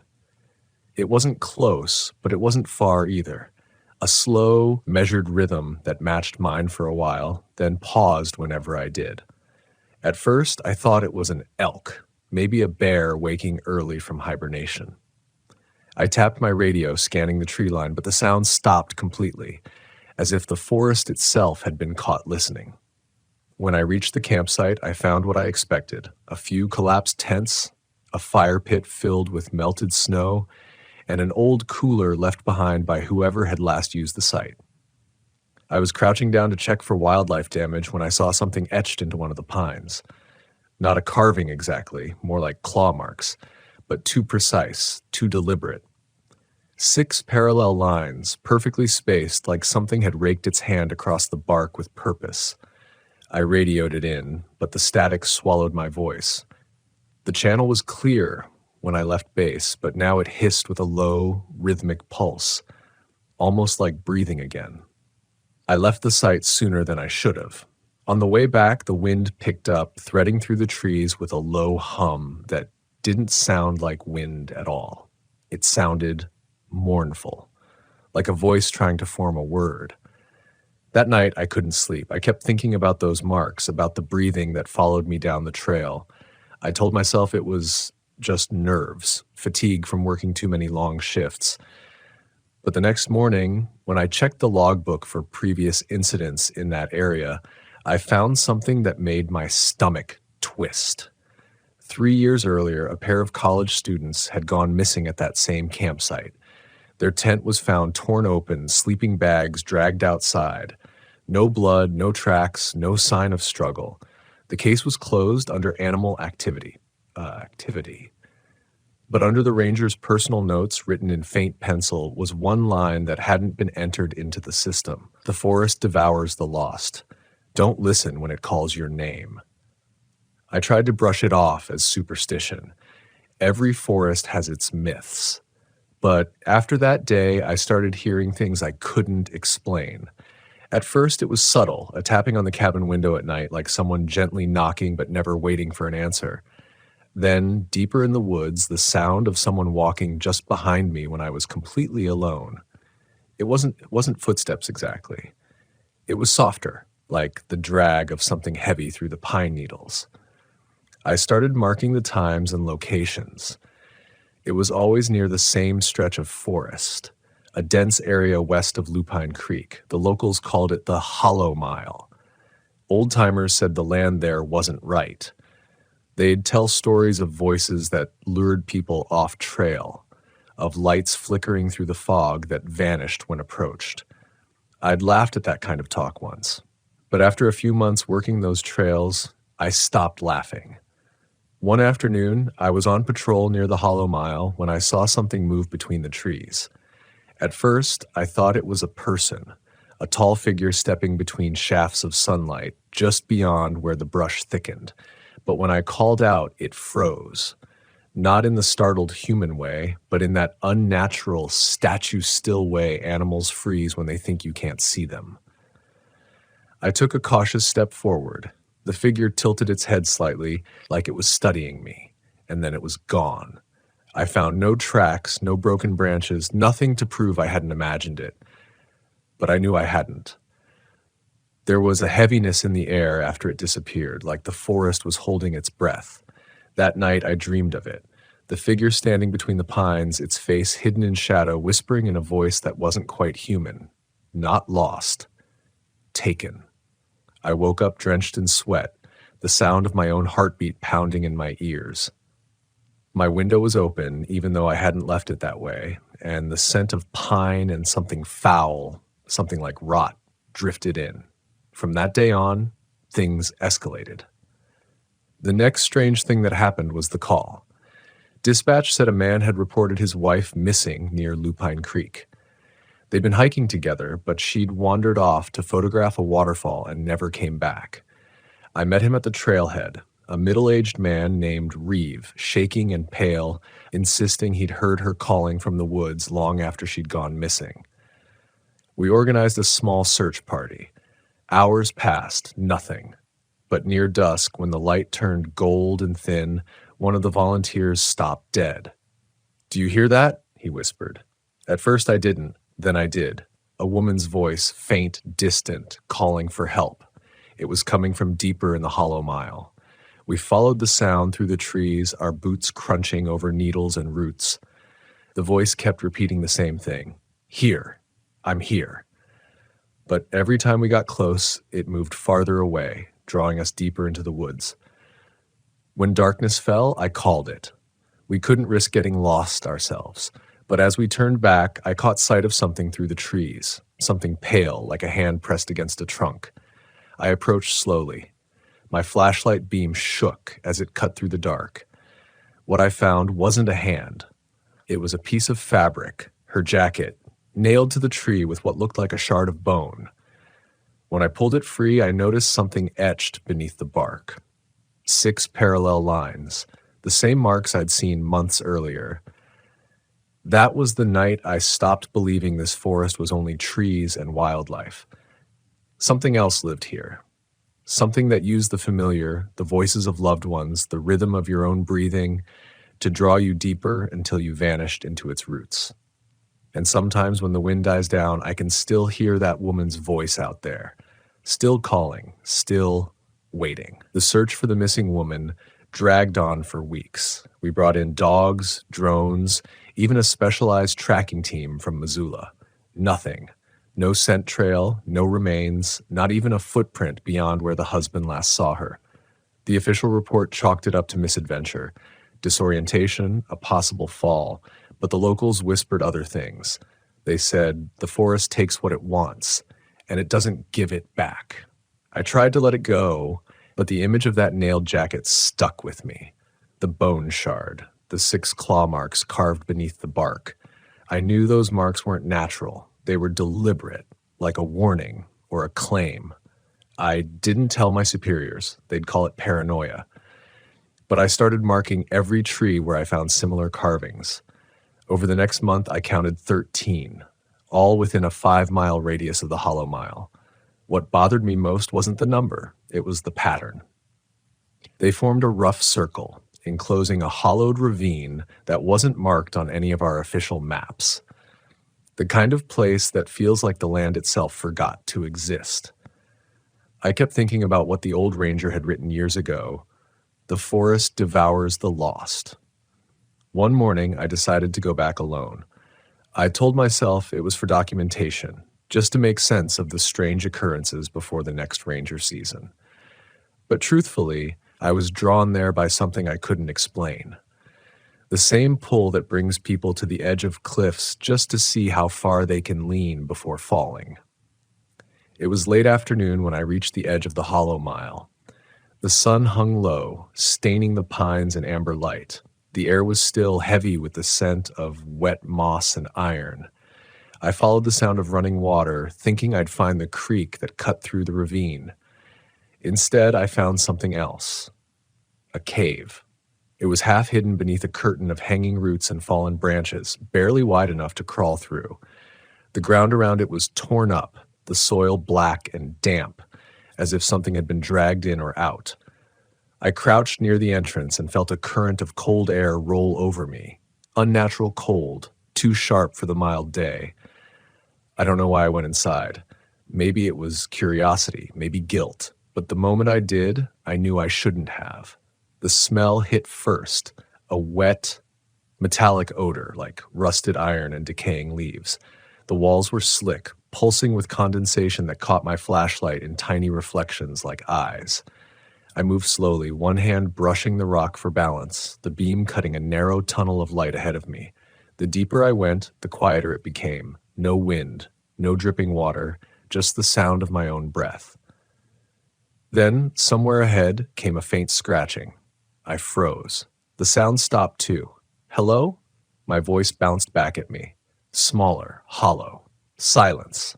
Then, a whisper. So faint I almost missed it. Help me. I swallowed hard.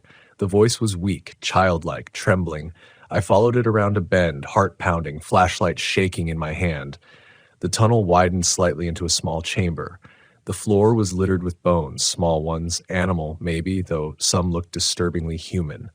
At the far wall, something pale shifted. It was her, or what was left of her, the missing woman from the creek. She sat against the wall, knees drawn to her chest, skin stretched tight against her bones.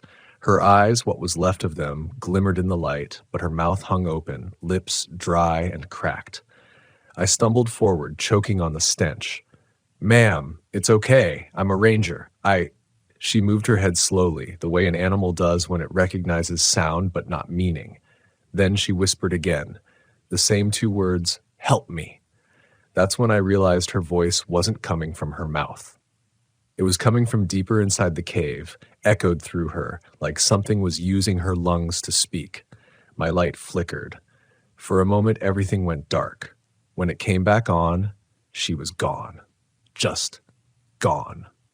I scrambled backward, flashlight swinging wildly. I must have dropped my radio somewhere near the entrance because I couldn't hear anything but static now. As I turned to run, I caught a glimpse of movement behind me. Something large, hunched, its limbs scraping the stone. Its head brushed the ceiling. The smell hit me again, rot and earth and iron. I didn't wait to see more. I sprinted for the opening, crawling, cutting my hands on the rock, tearing through roots until I burst into the open air, gasping like I'd been drowning. The forest was dark now. I'd been inside longer than I realized. The sun was gone, and the pines loomed black against a bruised sky. I didn't stop running until I reached the service road. I didn't even go back for the truck right away. I just kept moving, terrified that if I stopped, the breathing I heard behind me would catch up. When I finally returned to base, I didn't file a report. How could I? Found cave full of bones, missing woman's body animated by unseen force. They'd take my badge, maybe my sanity. Instead, I wrote a note to myself in my logbook: never go back to the Hollow Mile. Never follow the voice. For weeks after, I tried to convince myself it was exhaustion, an illusion brought on by stress and darkness. But deep down, I knew better. The forest had shown me something it wasn't supposed to, and it wasn't done with me yet. The nightmares started soon after. I'd wake in the middle of the night to the sound of someone breathing just outside my cabin. Slow, steady, deliberate. Sometimes I'd hear my name whispered, so softly it felt like it came from the walls themselves. Other times, I'd dream I was back in the cave, the walls closing in, that pale woman crouched in the dark, mouthing words I couldn't hear until they grew into a low, inhuman growl. I stopped sleeping. I stopped trusting the silence. Even during the day, I began noticing things out of place. Trees shifted slightly from where they'd been, boot prints circling my cabin, though no one had visited. One morning, I woke to find my door cracked open, though I'd bolted it shut before bed.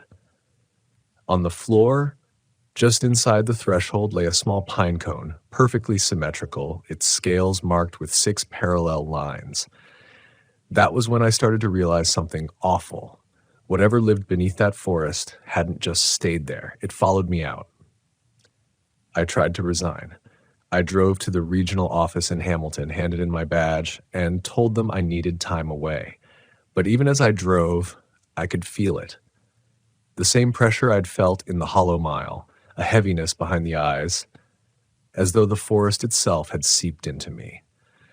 When I looked in the rearview mirror, I thought I saw movement in the tree line, a shape running parallel to the road, impossibly fast, keeping pace with the truck.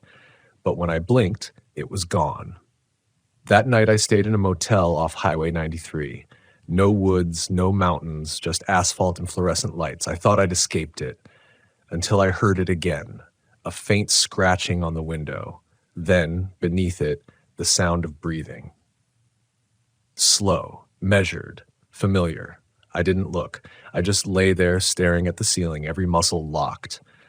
Then came a voice, a whisper that carried the weight of pine needles and soil and something ancient that shouldn't have a voice at all.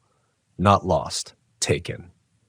I don't remember falling asleep, but when I woke, there was dirt on the motel carpet, damp and dark, like someone had walked in from the forest. That was 3 weeks ago. I haven't been back to work since. But some nights, when the wind shifts just right, I swear I can hear the forest calling from miles away. And sometimes, when I close my eyes, I still see that cave. Waiting. Breathing. I thought leaving the woods would save me. That distance would dissolve whatever had attached itself to me out there beneath those endless canopies. But fear doesn't travel by distance. It travels by memory. And mine had begun to rot from the inside.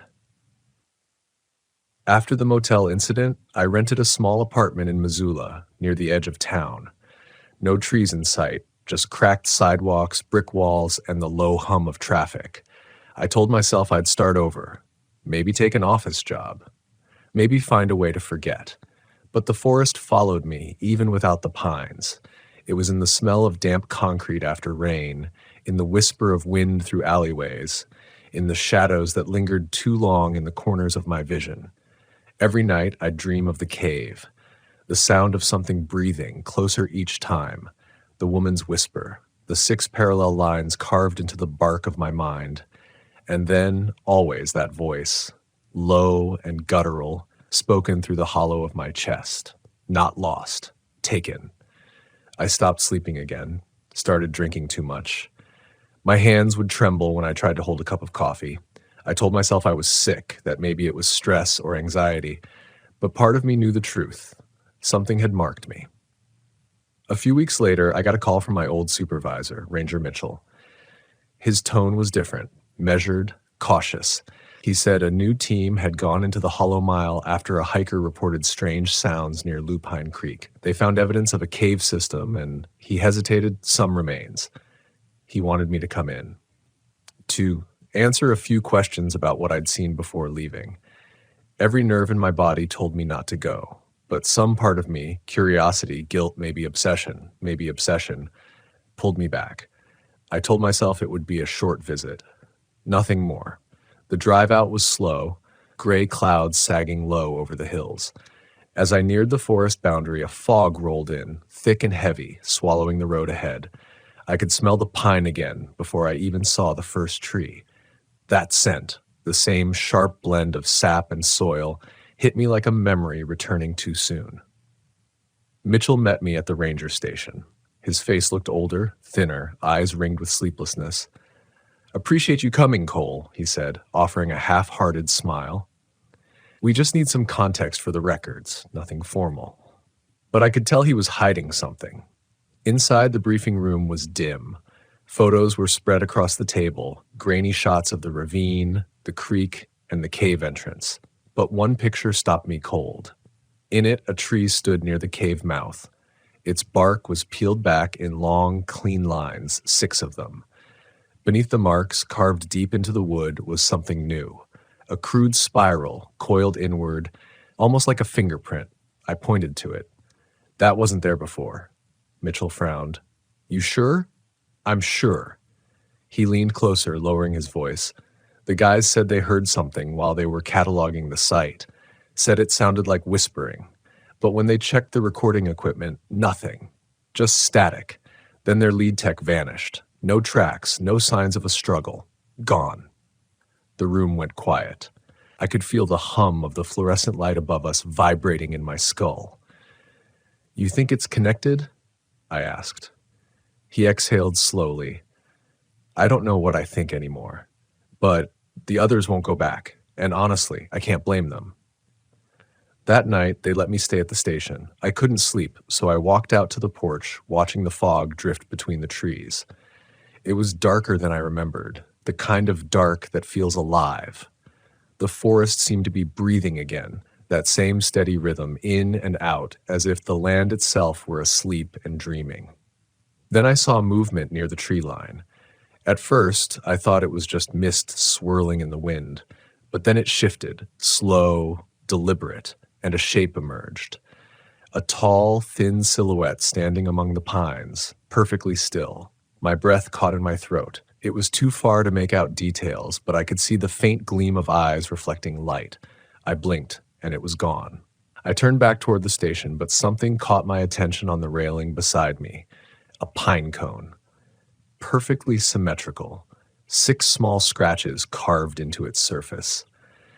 In the morning, Mitchell was gone. His truck was still there. It was still untouched, his gear untouched, his radio dead. It was like he'd stepped into the fog and simply stopped existing. I should have left right then. Called for help, driven back to town, never looked over my shoulder again. But instead, I went back to the cave.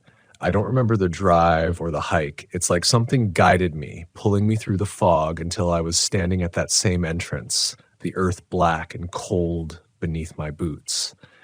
The smell was stronger this time. Decay and wet stone, the air vibrating faintly, as if alive with a low hum. I stepped inside. The deeper I went, the more I felt the ground pulse beneath my feet, like the heartbeat of something buried. My flashlight caught carvings on the walls, hundreds of them, lines and spirals overlapping, forming shapes I couldn't fully comprehend. And then I heard the voice again.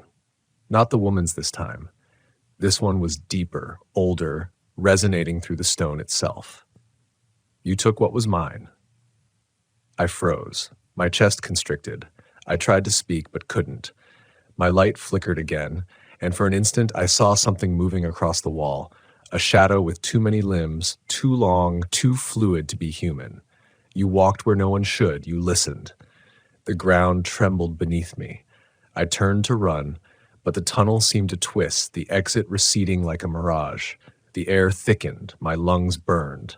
Then, out of the darkness, a hand, if you could call it that, emerged. It was gray, slick, the fingers long and jointed like branches. They brushed my shoulder, cold as stone, and then everything went black. When I came to, I was lying at the mouth of the cave, the morning light bleeding through the fog. My flashlight was gone, my pack, my watch, gone. But carved into the dirt beside me were 6 lines, fresh and deep. I stumbled back to the station. No one was there. The radios were silent. The fog hadn't lifted. I wrote this all down in the logbook before leaving, just in case I didn't make it out. But when I looked up, I saw something through the window, a reflection maybe, behind me, still, watching. I don't remember running. Just the sound of breathing, my own, and something else keeping pace behind me. By the time I reached the truck, the fog had turned black. I don't know how long I've been driving. The forest doesn't end. The same trees, the same curves in the road. It's like I'm circling something I can't see. Sometimes I hear whispers from the back seat. Sometimes I see eyes in the mirror that vanish when I look again. I think the forest is inside me now. Maybe it always was. When I close my eyes, I see the cave, the spirals, the bones, the breathing walls, and I understand now what it meant when it whispered, "Not lost, taken." It doesn't devour the lost all at once. It spreads through them, seed by seed, root by root, until there's nothing left but the forest itself, and maybe that's what I've become. Another whisper in the pines, another voice calling from the hollow mile, another soul the forest has reclaimed. I don't know what day it is anymore. Maybe days don't mean much out here. The sky doesn't change. The light filters through the trees the same way it did the first morning I ever set foot in this forest. Only now it feels colder, distant, like I'm watching the world through someone else's eyes. When I woke up this morning, the truck was gone. Or maybe it never existed. I was lying on the ground, my head against the roots of an enormous pine. My clothes were damp, covered in dirt, my skin sticky with sap that I couldn't wash off. Every time I tried to move, I felt the pull of something deep inside me, like invisible threads running from my ribs into the earth below. I think the forest is trying to keep me here. There's a stillness in these woods now that feels wrong. It's not silence, it's expectation. The air carries it, thick and heavy, the same way the air before a storm holds its breath. The birds don't sing. The wind doesn't move. Even the insects have gone quiet, and every time I speak, my words come back to me from the trees in a voice that isn't quite mine. I tried shouting once, screaming my name just to remind myself I still had one, but the echo came back distorted. It said the name slower, deeper, as if the forest was tasting it. When I listen long enough, I can almost hear a heartbeat beneath the soil. It pulses through the roots, through the stones, through me. Sometimes, when I press my ear to the ground, I hear voices whispering inside it. Hundreds of them, layered together, whispering in the same breathless rhythm. Not lost, taken. The same words, always the same. I found the cave again yesterday, though I swear it wasn't where it used to be. The land seems to shift now when I walk it, the trees bending subtly, the path curving back on itself no matter which direction I take. But the cave, somehow, it finds me. I didn't want to go in this time. I told myself I wouldn't, but I couldn't resist. I needed to understand what it wanted from me. Inside, the air was colder than before, so cold it hurt to breathe. My breath came out in fog, and the light from my flashlight felt weaker, swallowed by the darkness. The walls of the cave had changed too. They weren't stone anymore. They pulsed softly, like the inside of a living thing. As I walked deeper, the sound began again. That breathing, slow and deliberate, echoing in rhythm with my own. And then, from somewhere far ahead, a flicker of light. Warm, faint. I followed it. The chamber I entered was enormous. The ceiling arched high above me, lost in shadows. The light came from the walls themselves, thin veins of amber glowing faintly through the rock, and in the center of it all, half buried in soil and roots, was something I'll never forget. A shape, human, but not. It was tall, its body fused with the roots that wrapped around it like veins, its skin gray and rough as bark. Its head tilted downward as if sleeping, and from its chest sprouted branches that reached toward the ceiling. I could feel its pulse in the air, deep and slow, vibrating through the chamber like a second heartbeat. I realized with a shiver that the roots extended through the walls, into the earth, into the forest beyond. It wasn't just in the ground, it was the ground. The forest was its body, and I was standing inside its heart. I should have run, but something kept me there. curiosity, horror, maybe something deeper, recognition. Because as I stared at it, the shape began to move. Its chest rose and fell, a deep inhale that stirred the dust at my feet. And then, from the shadows behind it, 1,000 small movements, figures emerging from the walls, stepping out of the roots. They were people. Or they used to be. Their faces were pale and stretched, their eyes hollow, their mouths moving in silent rhythm. Some were wearing tattered ranger uniforms, others had hiking packs still strapped to their backs. Their skin shimmered faintly with sap, like they were becoming part of the forest itself. One of them stepped closer, and I recognized him. Mitchell. His eyes were empty, his mouth trembling as if trying to form words. He reached out a hand, and his voice came out in a rasp that wasn't his own. You can't leave what you've become. I stumbled backward, heart pounding, flashlight shaking in my hand. The figures advanced in unison, whispering the same phrase over and over, softly, endlessly. Not lost, taken. And behind them, the creature in the roots began to open its eyes. They weren't human. They were the color of decaying leaves, dark gold ringed with black.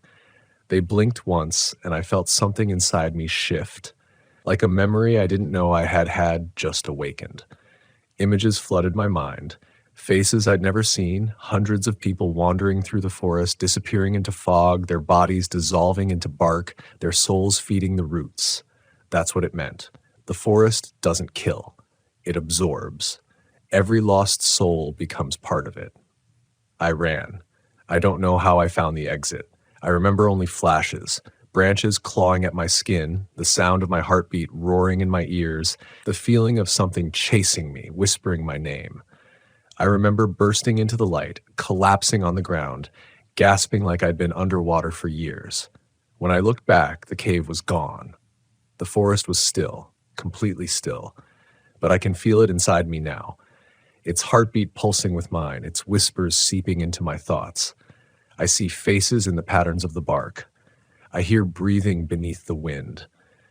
And sometimes when I close my eyes, I feel roots shifting beneath my skin. I think that's what it does. It chooses the ones who can hear it, the ones who listen. Maybe it mistook my care for something else, an invitation. I used to believe the forest was something to protect. Now I think it was always the other way around. It protects itself. It lures the curious, the lonely, the lost, and it keeps them, folds them into its soil, makes them part of its silence. When I walk now, I don't feel fear anymore. I feel belonging. The forest doesn't devour you in anger. It welcomes you.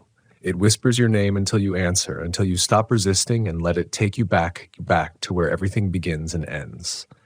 Beneath the pines, beneath the earth, beneath the heartbeat that's older than time. I can still remember the first day I came here. The air cold and clean, the sound of leaves shifting like voices at the edge of hearing. I thought I understood what solitude was. I thought I'd found peace, but peace isn't silence. It's surrender. So if you ever find yourself walking deep enough into a forest that your own footsteps begin to sound like someone else's, if the air turns still and the wind carries a voice that sounds almost familiar, don't answer. Because once it knows your name, it never forgets. And one day when you're tired, when you stop listening to the rational part of yourself that says it's just the wind, you'll hear it whisper back, not lost, taken. And then you'll understand, because I do now. I feel the roots moving under me. I feel the breath of the earth rising through my lungs. The forest no longer scares me. It's part of me. And soon, it will be part of you too.